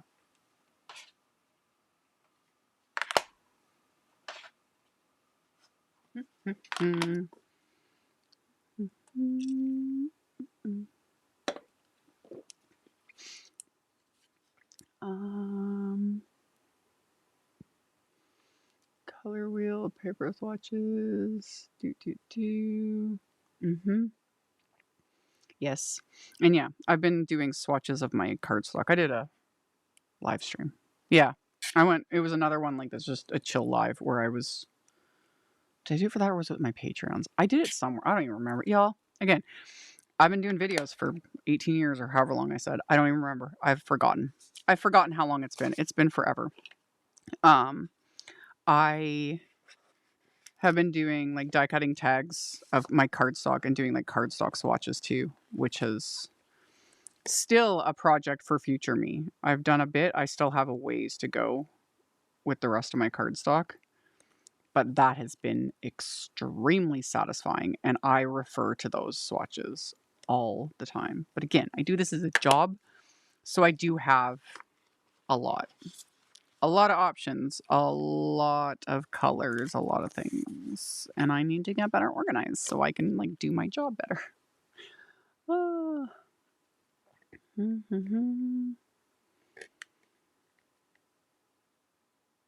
Domed ink blending. I don't have any storage solution for the domed ink blending tools because I don't have that many of them. I don't use them very often. I have a few and I don't have any sort of storage solution. So I am not the one to ask for that one. Okay. Got that one. This is another color. I don't use it. And then when I pull out the evergreen bow, I like this color. And it's one I don't reach for. And then when I do, because it's got a very blue tint to it. This is a really pretty color. I like evergreen bow. Question, are you going to... Oh, am I going to have the unpaid intern make a card live? He already has. We linked to that. It's linked. We did it 2 years ago. Again, folks, we were ahead of the curve. He went live with me 2 years ago on Christmas Eve and made a card. And it's on my channel and it is linked in last Sunday's, just a few days ago, that live. there's a link to it in the description box below the video, because a lot of people have been asking about that. And I was like, oh, we've already done it. We've already done it. Been there, done that. We will do it again. Just, it's a kind of a logistical nightmare. Because my setup in here is literally set up for one person. I genuinely don't have the space. It was really hard to even fit him on camera for that live. But it was fun. But yeah, it's there. So it's linked in the description of last Sunday's live. Yeah, it's kind of fun.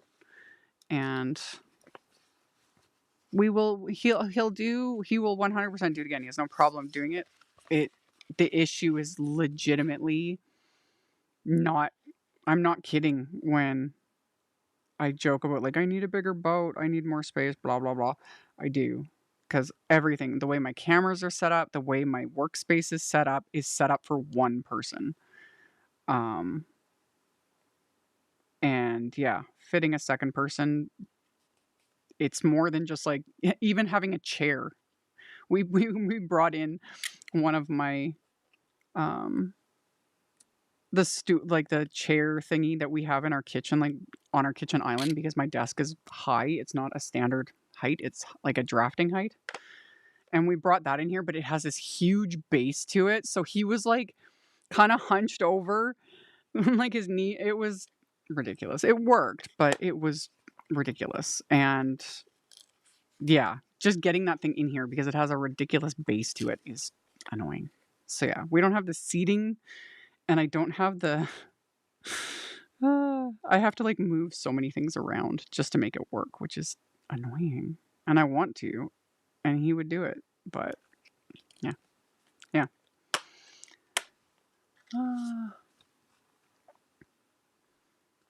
He had on the Bob Ross Christmas sweater, I think. Yep. I'd forgot about that Christmas sweater until we were talking on the live on Sunday, and then I had him link to it, and it popped up on his screen, and I was like, oh yeah, that Christmas sweater, because we'd put it away in the closet because I didn't want it to get wrecked, because it lights up. It lights up, and I completely forgot about it, so he didn't wear it this year. And yeah, we'll have to do, we will do it again. It's just, like I said, it's a logistical nightmare trying to do those sorts of things when I am a one-woman show. And I said it during Sunday's live, like, I have things in here that are attached by like zip ties and a prayer. It's not very easy to expand or change things. And yeah. Doop, doop, doop. Okay, I'm gonna fade it. Oh, so good.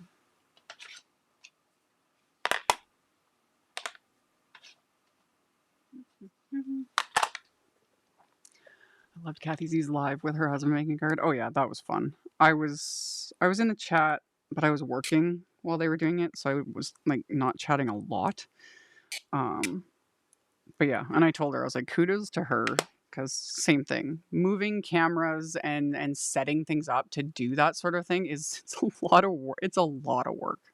It's a lot. It's, yeah, like sound and cameras, sound, lighting, all these things. It's a lot. We are our own little production studios all by ourselves, figuring it out as we go along, and we do it all for one person. Like, I have one microphone, everything's set up for me. So then the minute you try and change that, it completely undoes. So yeah, the amount of work that Kathy put in behind the scenes to set up the cameras, the sound, and for the two of them to figure all their things out, it's a lot. It's a lot of work. And she did darn good. It was fun, and I get a kick out of Dan. They're a good sport. I was howling over the whole delivering of the die cut machine and cutting the cord. I got a good kick out of that. That's the berries. Oh, I love this color too. This color is beautiful. beautiful.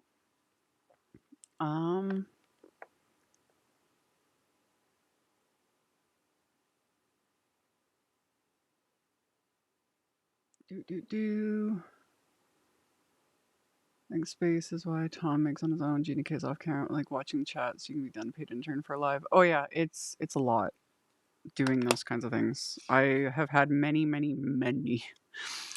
requests, you know, just for my unpaid intern to have a microphone for my lives. Again, folks, logistics. It's a lot. Gina K has been doing live streams for forever. Her and Tom have been filming and doing the thing before it was ever even a thing in the card making industry. Fun little random fact. I was on Gina K's design team when she started, like when she was brand new. I was the first design team member. I always forget. You'd have to ask Gina. She remembers. She remembers. I've known Gina for very many years. Love her. But yeah, they understand the tech.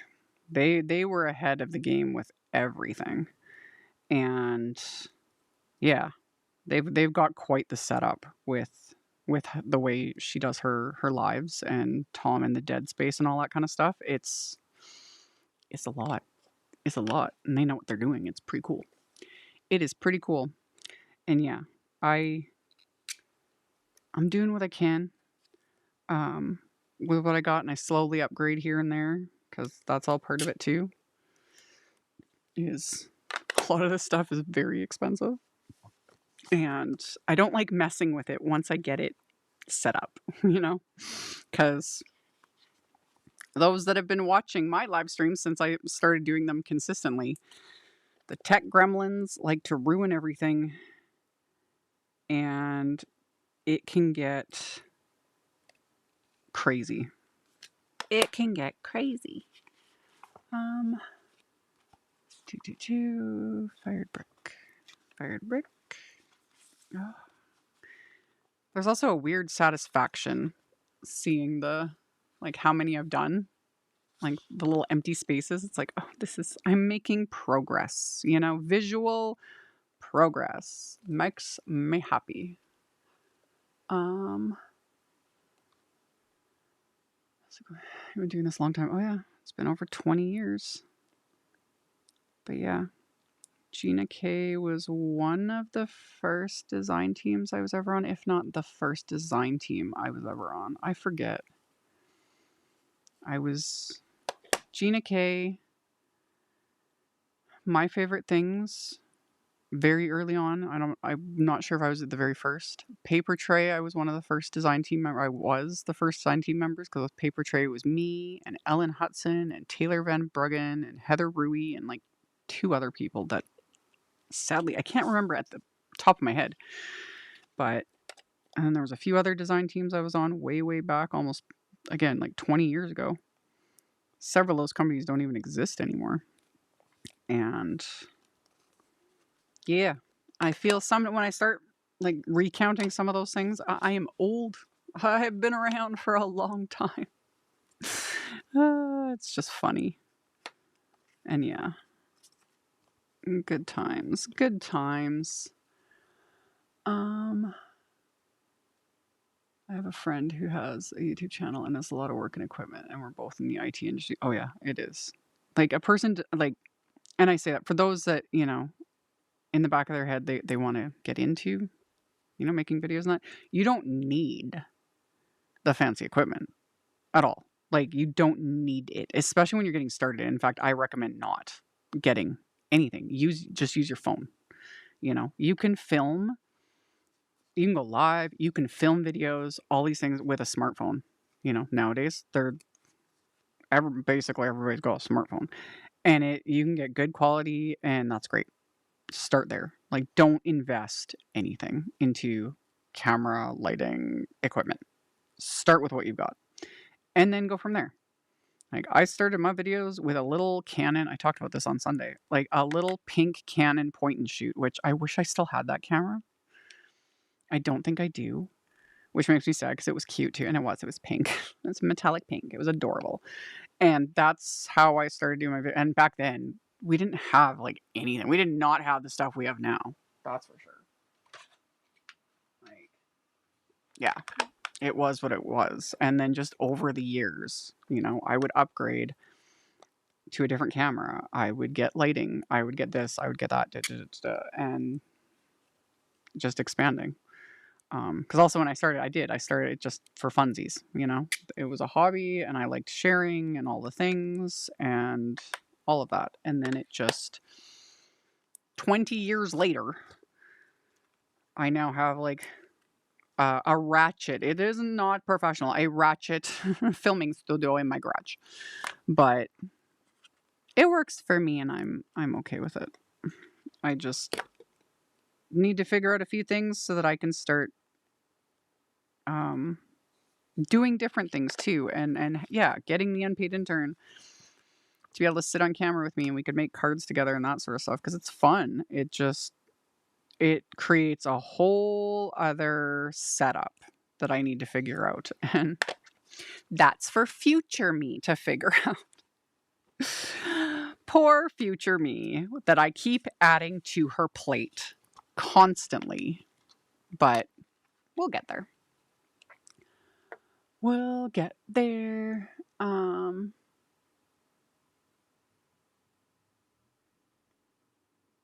not sure what you mean by that. Do they still have rules on how many followers you must have to use specific equipment? I assume you're talking specific about like YouTube and access to the backend. In that case, yes. You have to get to a certain amount of followers potentially or watch time. Things have changed since I got to that level. And that just means to get to monetization status. Yeah. You have to get to a certain amount of watch hours and whatever to be able to earn a bit of monies from AdSense. That's all explained. You can Google it because I'm not sure what those parameters are. They do take a while. It took a while for me back in the day. And when we first started, that wasn't even a thing. It wasn't until whatever year that we could make like partner status. That's what they used to call us. We were YouTube partners. We were so amazing. But yeah. But yeah, you figure it all out as you go along. And because for some, and that's why I very, very stress, like, don't spend money on equipment. Unless you have the money to burn, then great. Good for you. But don't spend money on any of it because you might try it and find that you don't like it. You know, it's not for everyone. Some people really, it just is what it is. Like, they're just sitting and editing videos or whatever. Like, they find it's like, oh, this isn't for me. So it's like, oh, if you just used your phone and you filmed a few videos and did your thing for a bit and then just, it was like, I don't like this. I don't like doing it like this, you know, or whatever. That's okay. And at least you're not out a significant investment, you know? But you learn as you go and you start figuring things out. And especially nowadays, there is a million bajillion tutorials, equipment reviews, all like you can get in the weeds. I am currently in the weeds on figuring out how to do like screen sharing with the software I use to go live. And that's my current little fixation that poor future me has to deal with because I started getting in the weeds with that and I was like, no, it's a lot. It's a lot. But yeah, it helps because I'm like I was showing, I'm like holding my laptop on an angle. It's like I get asked certain questions and it would be easier to show doing screen sharing and I just have to figure it out. It's something new I have to figure out. And it feels good once you figured it out, but actually getting to that point, not so fun. So there's a lot.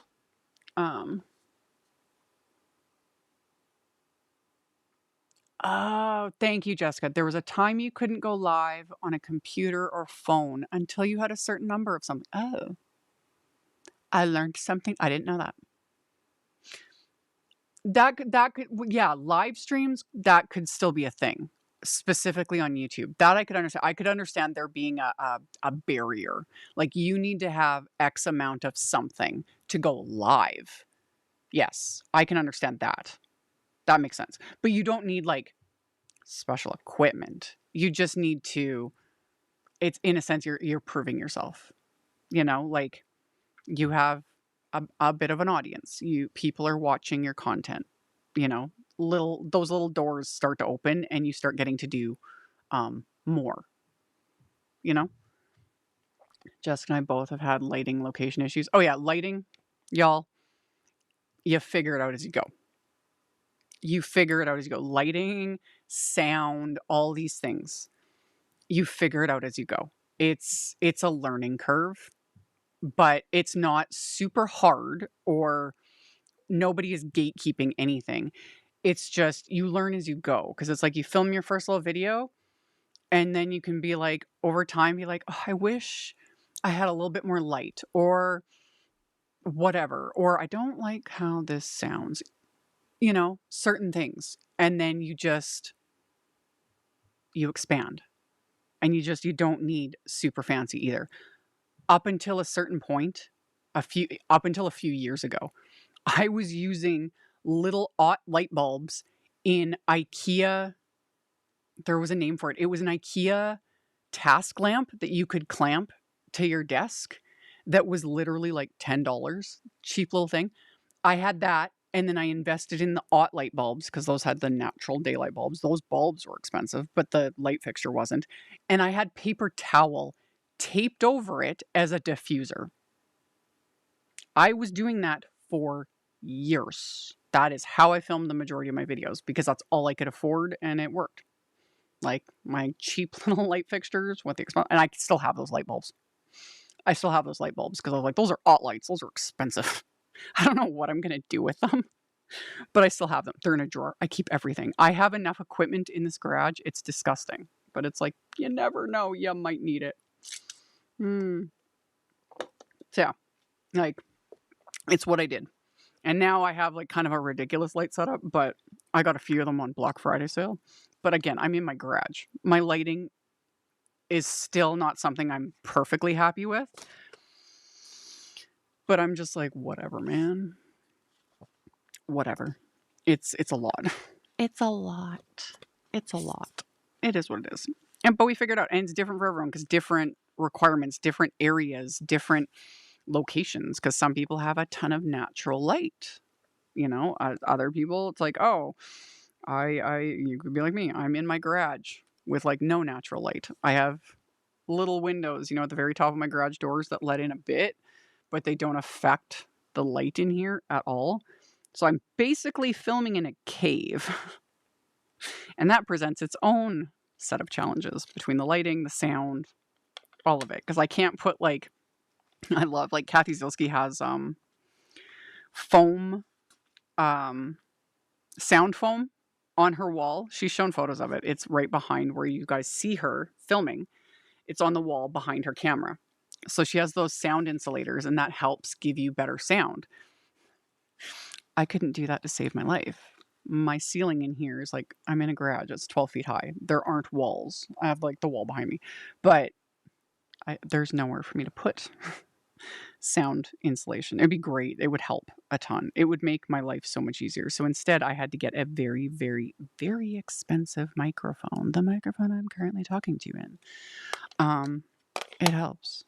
And then I had, dudes mansplaining to me because my microphone shows up on camera, and it's like, dude, I love when men that have nothing to do with card making show up and like try to tell me what to do. It makes my day. Love it so much, because it's like, one, you don't know me. Two, you can't tell me what to do. Three, I understand microphones, and to get proper sound, you actually need the microphone 4 inches from your mouth. So if I was to like, cantilever it from the ceiling like you're suggesting, sir, I actually wouldn't get very good sound. Anyway, there's my rant. There's my rant. Love it. Love it so much. Anyway, I'm like ranting and not reading the comments. Sorry.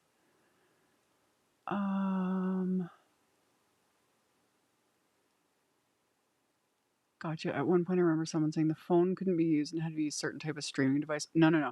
You can live stream from a phone. The only reason I use like a special software, which Ecamm Live, not gatekeeping. Um, I use a software now. Like my first few lives, I just did with my phone. Those first few live streams I was doing, I did from my phone. And then when I started getting a little bit more comfortable, like doing it that way, it was like, I want to be able to do multi-camera. I want it figured out. The only way you're really going to do that, you need different options. So then I got the software and then started figuring out how to do it with I now have 3 cameras. It's a lot, but I worked my way up. And we had loads of fun figuring that one out. The amount of live streams, cameras shutting off, and it still happens. It's a lot. But yeah, you can live stream from a phone. It just, and there's still plenty of people who that's all they use is their phone to film. They use their phone to live stream. It's great. It works. It works. Do what works for you. I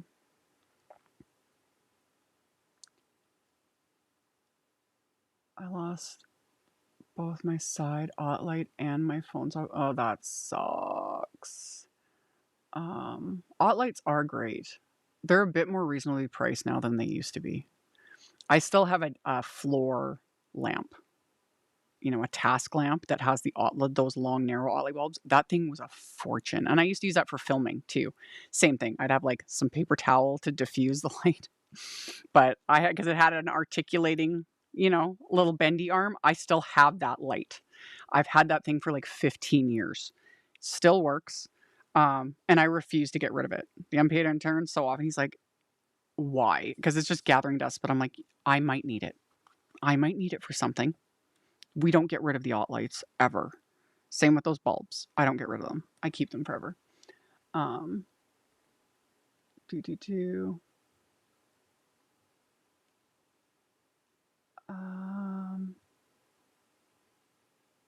Yep.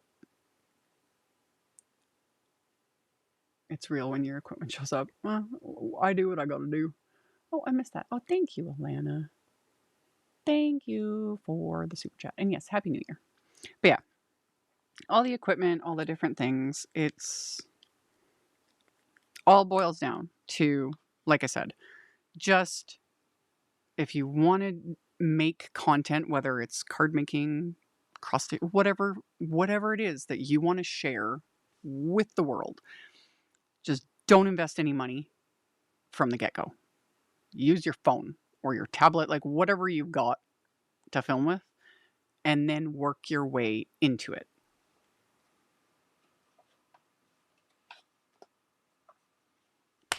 Because yeah, it can get expensive, but it doesn't have to be, especially when you're starting. Because yeah, there's a learning curve, and it differs. There's so much equipment I've purchased over the years because so-and-so used it and loved it and it was the best ever, yada yada. It worked amazing for them, and I would try it out and it didn't work for me, and sometimes I have invested large amounts of money into certain things and it was that was a waste. So yeah. Okay, where'd Afraid Burlap go?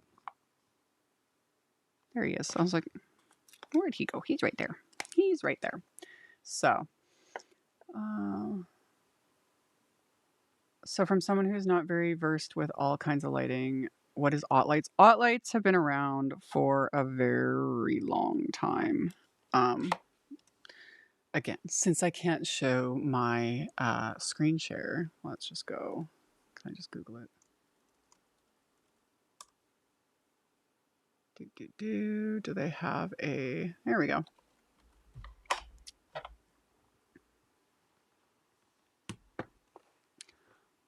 Light. That's the brand. And yeah, they have... they've got a ton. They have a ton of options now. The biggest thing with them is the natural daylight bulbs. Nowadays, we have a million options. We have so many options out there. When these first came on the market, they were very unique because we mostly had only like incandescent bulbs, or you had to get into like studio lighting. Studio lighting is expensive, massive, huge, takes up a ton of space, all of it. Nowadays, though, we've got, LEDs, all the things. Like I have light panels, all of that stuff. So, aught lights are still great. But back in the day, they were like a game changer because you could have cool light, natural light, neutral light, basically. Because, incandescent light was more yellow. Not everyone had natural daylight. So aught lights were the ones that mimicked natural light the closest. And again, though, nowadays we have a million options for lighting. So aught lights are still great though. And they're not as crazy priced. At least it doesn't, or maybe it's just older me. Younger me, I was like, I would always have to save up significantly just to get an aught light bulb or an actual aught light because they were so expensive. But now I look at these prices and I was like, that's not bad. But that's also, I have some very expensive lighting. Like, so this is like, oh, like they've got a lot. I like things like this. I've been kind of looking at stuff like they've got these like magnifier type lamps. Like there's a bunch of different options. Because as I'm getting older and my sight isn't as good, and some of the things I was like, I like the concept of having like a lamp and magnifier like in one. So I've been in the back of my mind. I was like, maybe, like they have the ones too that have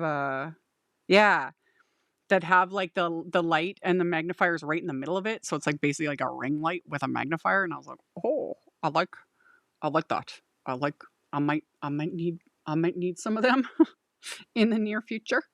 So, and like they clip on. I like that too. I was like, yeah. Because I've been getting into cross stitch again too and like stitching and that sort of stuff. And I was like, oh, it would really help. Because I find now, especially because I'm getting older and I'm just like looking at things and I was like, a magnifying light might make my life easier. So I'm looking.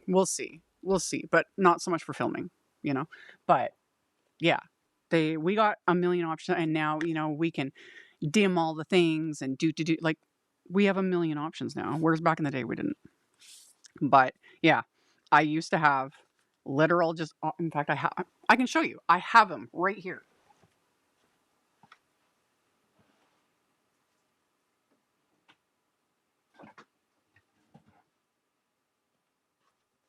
Told you so. I even knew where they were. Aught lights. These are what I used to film for years. Any light fixture that took your standard, 60 watt bulb or whatever, I'd take those out and I'd put in these. And that's what I used for filming. I would have a couple of them on either side of my filming. And then, like I said, that $10 cheapo IKEA light fixture that was about however big. And then I had paper towel. I'm pretty sure I actually posted a photo. Like, again, this was years and years ago. And then I had paper towel taped over it with painter's tape to diffuse the light so it wasn't so harsh. But this is what I filmed with for so many years. And there's nothing wrong with them. So I refuse to get rid of them. Because I might need these. I don't know. They're great.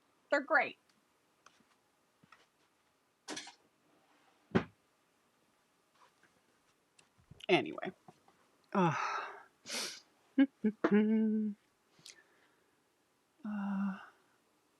much is this set of the labels for the Distress Oxide? You would just have to click and look. I couldn't tell you off the top of my head, but they're linked. They're linked at the top of the chat. All the stuff, and they're linked below the video as well. So you could just click and see they're not crazy priced or anything. I thought the prices were very reasonable for these labels. Of course, I did got extras because I want all four sides because I'm crazy. I've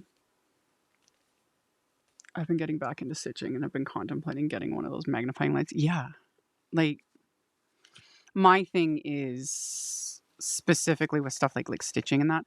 I just haven't decided what I want to do. Like, the unpaid intern got me one of those little neck lights, you know?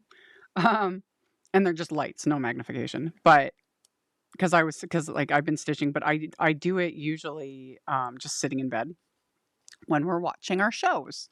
So we don't usually have many lights on when we're watching because of the reflection on the TV screen. But I can't see what I'm stitching.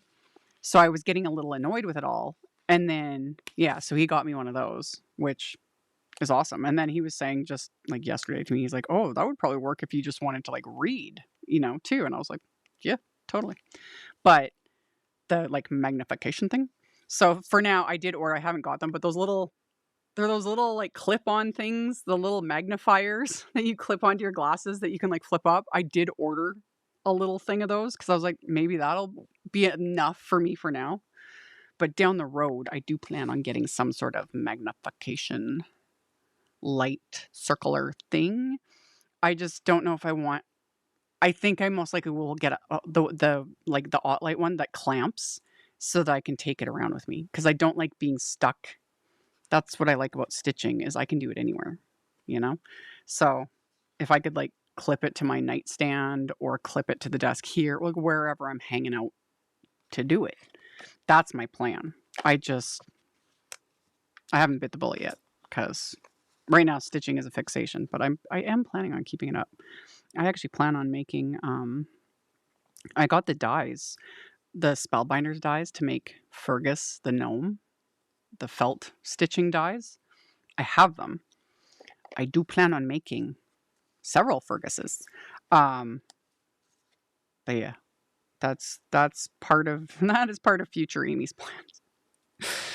I'm getting there. I'm getting there. I'm looking forward to it. I was so excited when that collection was released, and yeah, I have him sitting here.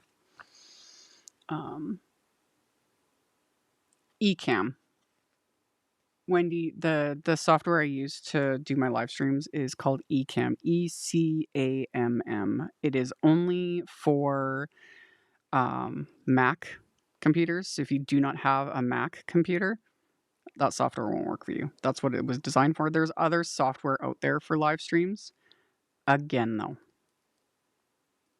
depending on what you're doing and what you're wanting to do. When it gets into like separate software for live streaming, it can get very, very expensive. Some of it is disgustingly expensive. Ecamm is actually on the lower end now. It wasn't originally. I was just like, this is a fair bit of money. But again, I do this as a job. But yeah. Yeah, because I've had several makers reach out to me recently because they were using different software and then they were telling me the prices they were paying and I was like, dude, seriously, gross. No. So yeah, but yeah, I just use Ecamm and it's great. And there's a million tutorials on it. Gather twigs. When you make the note like Fergus, oh yeah, when I do Fergus, I will be I plan on filming and sharing. Gather twigs. There it is. I will. I'm planning on it. Trust me. I need to actually just do it. I got myself overthinking and intimidated because it's been a long time since I've done anything even remotely, and I've never really done like a 3D. I'll show him so people know what I'm talking about.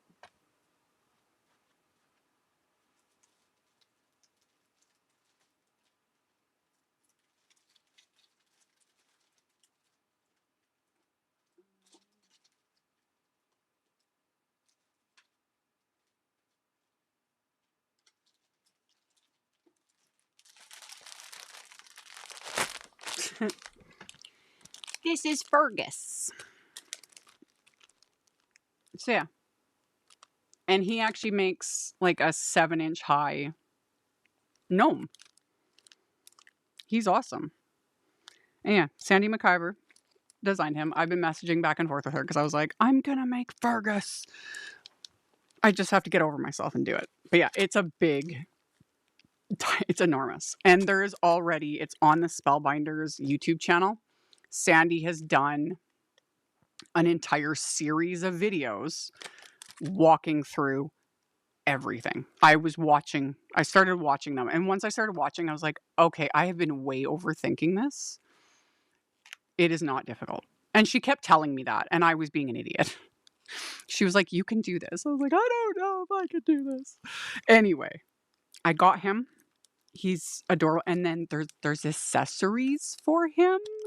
So of course, I have accessories as well because there's like we can make a Halloween Fergus. Of course, have. And then there's also winter and Christmas. So you can like, it's adorable. It's ridiculous. I love it. And again, there's step-by-step tutorials. Highly recommend. Because yeah, Sandy explains it all right down to like what each die does. All the things. And then she the videos go through. I'm on the first video that she shows how she assembles his hat.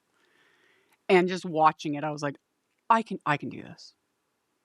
I'm waiting on, I ordered some little, like I had to get stuffing, you know, because I have the felt. I have Spellbinders has beautiful felt, but I got some stuffing. Oh, and I got the little walnut shell stuff that you use to kind of give it a bit of weight on the bottom and stuff. So I have some things. I need to get some little pellets. I think that would add more weight just because I'm going to be ridiculous, but I'm going to be making a Fergus. You're going to make more than one Fergus, aren't you? Oh, yes, because there might be more coming out. That's all I'm saying, because it ain't my place to say nothing. But yeah, I'm excited. And the minute this was released, I was like, this is adorable. I have a thing for gnomes. I don't know why. And yeah, he's not as difficult as he looks. And watching her video, I was like, she's right. I can do this. I can do this. Ah! He'll be fun. He will be fun. Fergus. If you guys give me a second, I'll quickly, I think I can add Fergus. Fergus. There's a Fergus. There's a Fergus. There's a Fergus. It'll be in the visual supply list. And I can quickly also add, if I go to their website. I got all my affiliate links, y'all. Let's search up Fergus. No, Fergus. There we go. Hello, Fergus. The bundle right now is sold out. Oh, he sold out on the Spellbinder site. They will restock. They will be restocking him. I'm just gonna bookmark that. Let's just go Fergus wafer dies, and we'll click that. Add to end of list. Okay, it'll be in the visual supply list. So if you refresh it, it'll be there. And I'll leave it like that for now. I'm not going to keep editing my live stream because I have like 5 million tabs open. Thank you, Zon. Thank you so much. Fergus is sold out on Spellbinders. I'm not surprised. He's super cute. He will be restocked. The couple other sites I linked him to, I think they have stock. I didn't check, but Fergus will be restocked. And I will do a video. I got to figure out I got to figure out how to put them together. Not too difficult. But I also got to figure out how I would want to film something like that, because there's no point in me doing a fully in-depth because Sandy's already done it. It's on Spellbinders YouTube channel, and it walks through everything, like step by step, and that's several videos, and she did a good job. And I like that because I'm a visual learner, and she's got some really good little tips and tricks too. So things that I've never owned, like the little clips, like the little clover clips. There's a name for them, little clamps, whatever they're called. she was like, these would be really helpful. And then she showed how she used them to like hold the felt. And I was like, oh, well, I need to have those. So yeah. Uh, Um, I need him. Oh yeah, he's cute. Um, Yeah. So yes, that's what I was talking about when I said like I'm going to make a Fergus. That is Fergus, and I really like Fergus, and I plan on making several of him. And we'll get to it. We'll get to it. I want to do more felt stitching. I have the wafer dies that Simon Says Stamp released for December in the beginning, and those were several felt stitching dies. And yeah, I have a bunch of felt. I've got a bunch of Spellbinders felt. I have other felt sheets that I've had for a million years. I've done a little bit of felt stitching in the past. I just haven't done very much of it. And then I stopped for a few years, and now it's kind of making a comeback again. It's been back for a while, but you know, it feels like it's making even more of a comeback, like cross stitch and felt stitching and all these things. And I'm just like, yes. I love making cards. I'll never not make cards. That will still be the bulk of what I do. But I do like playing with felt and embroidery thread and all these things. And I want to do more of it. So we'll see. I plan on doing videos along the way. We'll get to it. We'll get to it. Yeah, the clips are great. Have them for yeah, quilters. Anyone who sews knows those little clover clips. Most likely has them. They're handy. I ordered some rainbow ones. Like, you know, it was like, oh, well, if they come in rainbow colors, that's just meant to be, obviously. So, yeah. Yeah. So, I've got my little clips. I have some more little needles that I ordered, and yeah, I'm going down that rabbit hole, and that's just going to be a thing. But my first project, I'm going to make a Fergus. I'm just not exactly sure when, but it'll be in this year, in the near-ish future at some point. Okay, we're doing ground espresso. Okay. Ground espresso.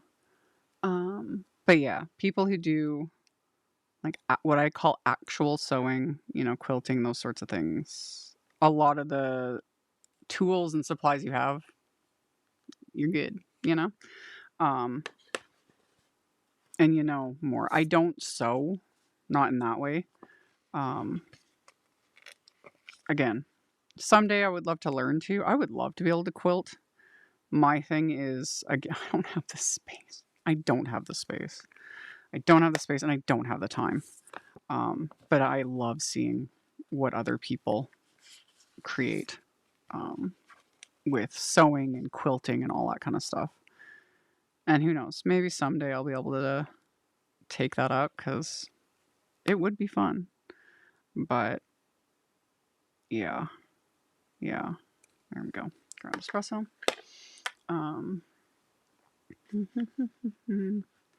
It's just like clothes. They circle around. The designers just change them. Oh yeah. Everything's cyclical.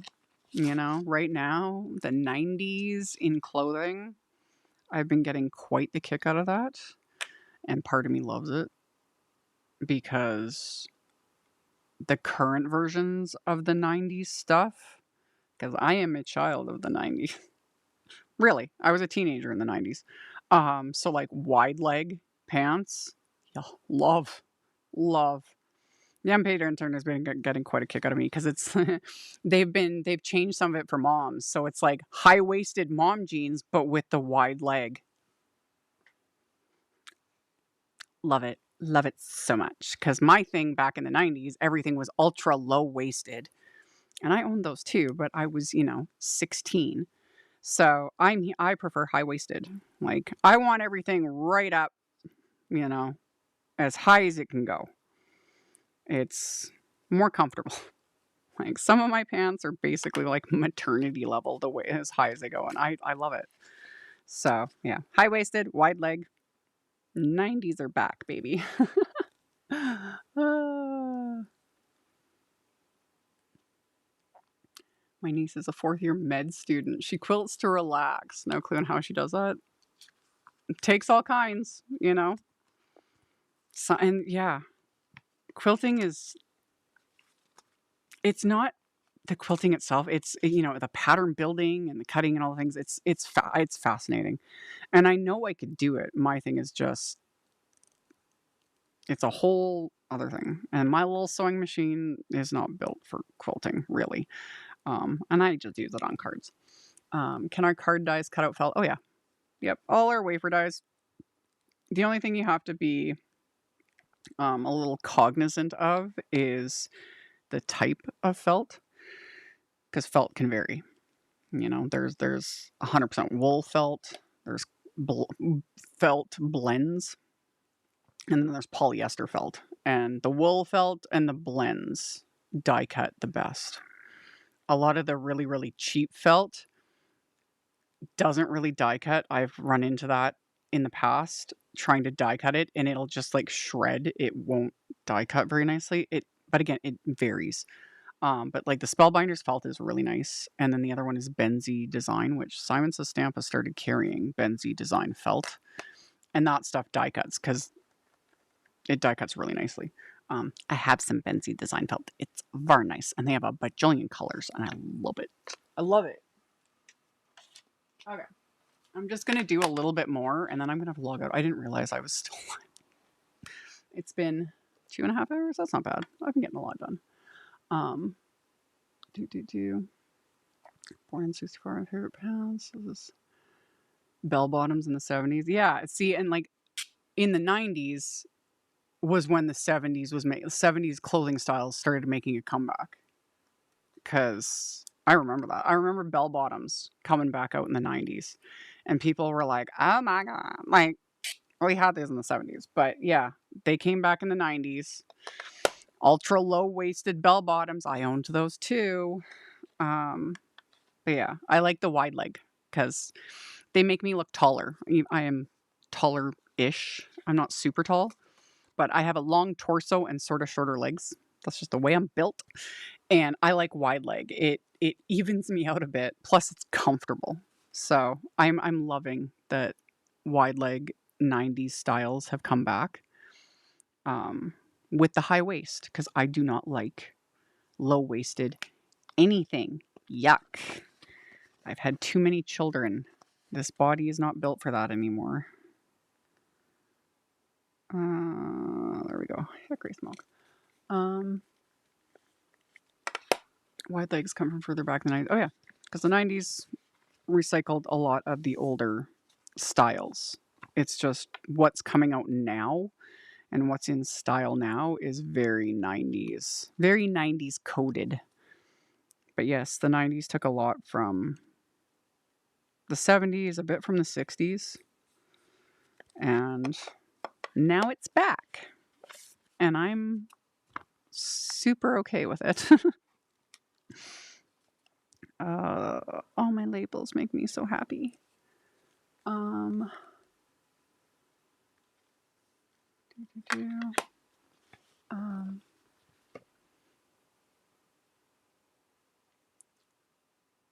They cut the wool felt like a dream. Yeah, dyes will cut. Yeah, cheap craft store felt, like the cheap felt. Yeah, it doesn't work. It doesn't work very well. And a lot of it is also just, it's so thin. I've seen comments from people saying like they would have to die cut twice, like layer the felt because it was so thin. It was basically transparent, like those sorts of things, which makes sense. It makes sense. Oh yes, Pashta. Pashta is nice for felt. Pashta and Benzie have like really good felt, and they also have a lot of their own wafer die sets. I've kind of like other things. I've avoided it for a long time, like barely even looked at it because I was like, and now it just, I'm curious. And yeah, Fergus really kind of pushed me over the edge, and I was like, I want to make a Fergus. I want to make a Fergus. So I'm gonna get back into felt stitching because it's been many years. It's been like 8, Yeah, about 8 years. I think that was about the last time I was doing any sort of felt stitching. So, yeah. Okay, just making sure that's all good.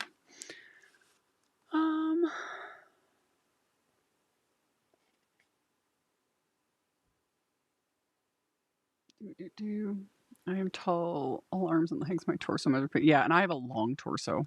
It's annoying because I like my shirts to be long, and it's hard. I'm still on the hunt for good shirts that are long. I want them long. I want them to go down to my butt and then some. And the shirts I have that I still wear are old. Like some of my shirts are literally over a decade old, and the brands I got them from don't make them anymore, and they're moth-eaten basically, like the holes in them, and things are wearing out, and I'm really sad. And I haven't found any good shirts that are really long, and it makes me sad.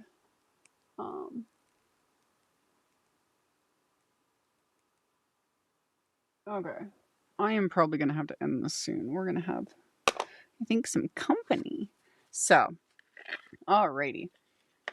There was all of my labeling for today. I do appreciate you guys hanging out with me. This was fun. Yeah. I've got the links below and in the chat to the, I'm not just going to ink on myself, the labels and stuff. We'll just see. If I do. I will do more lives like this where we're just hanging out and chatting and whatever. I don't know when, because it just depends. I will have obviously more card making videos coming. And like I said earlier, there's several releases coming next week soon, which I need to get a bunch of work done for. And then yeah, I will still be doing holiday cards as well, because I still got ideas. And I started that last year now. In 2025, doing like at least one holiday video a month. Planning on continuing that. And then, we'll just see. I'm also planning, of course, going live on Sunday, 2 p.m. Central, as always. And we'll just see. I've got, like I said, a lot on my plate. Future me has a lot. And future me is basically like starting tomorrow.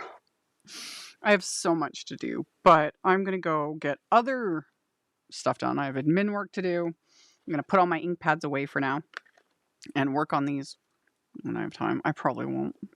Let's be honest. I have too much other stuff to do. But this was fun.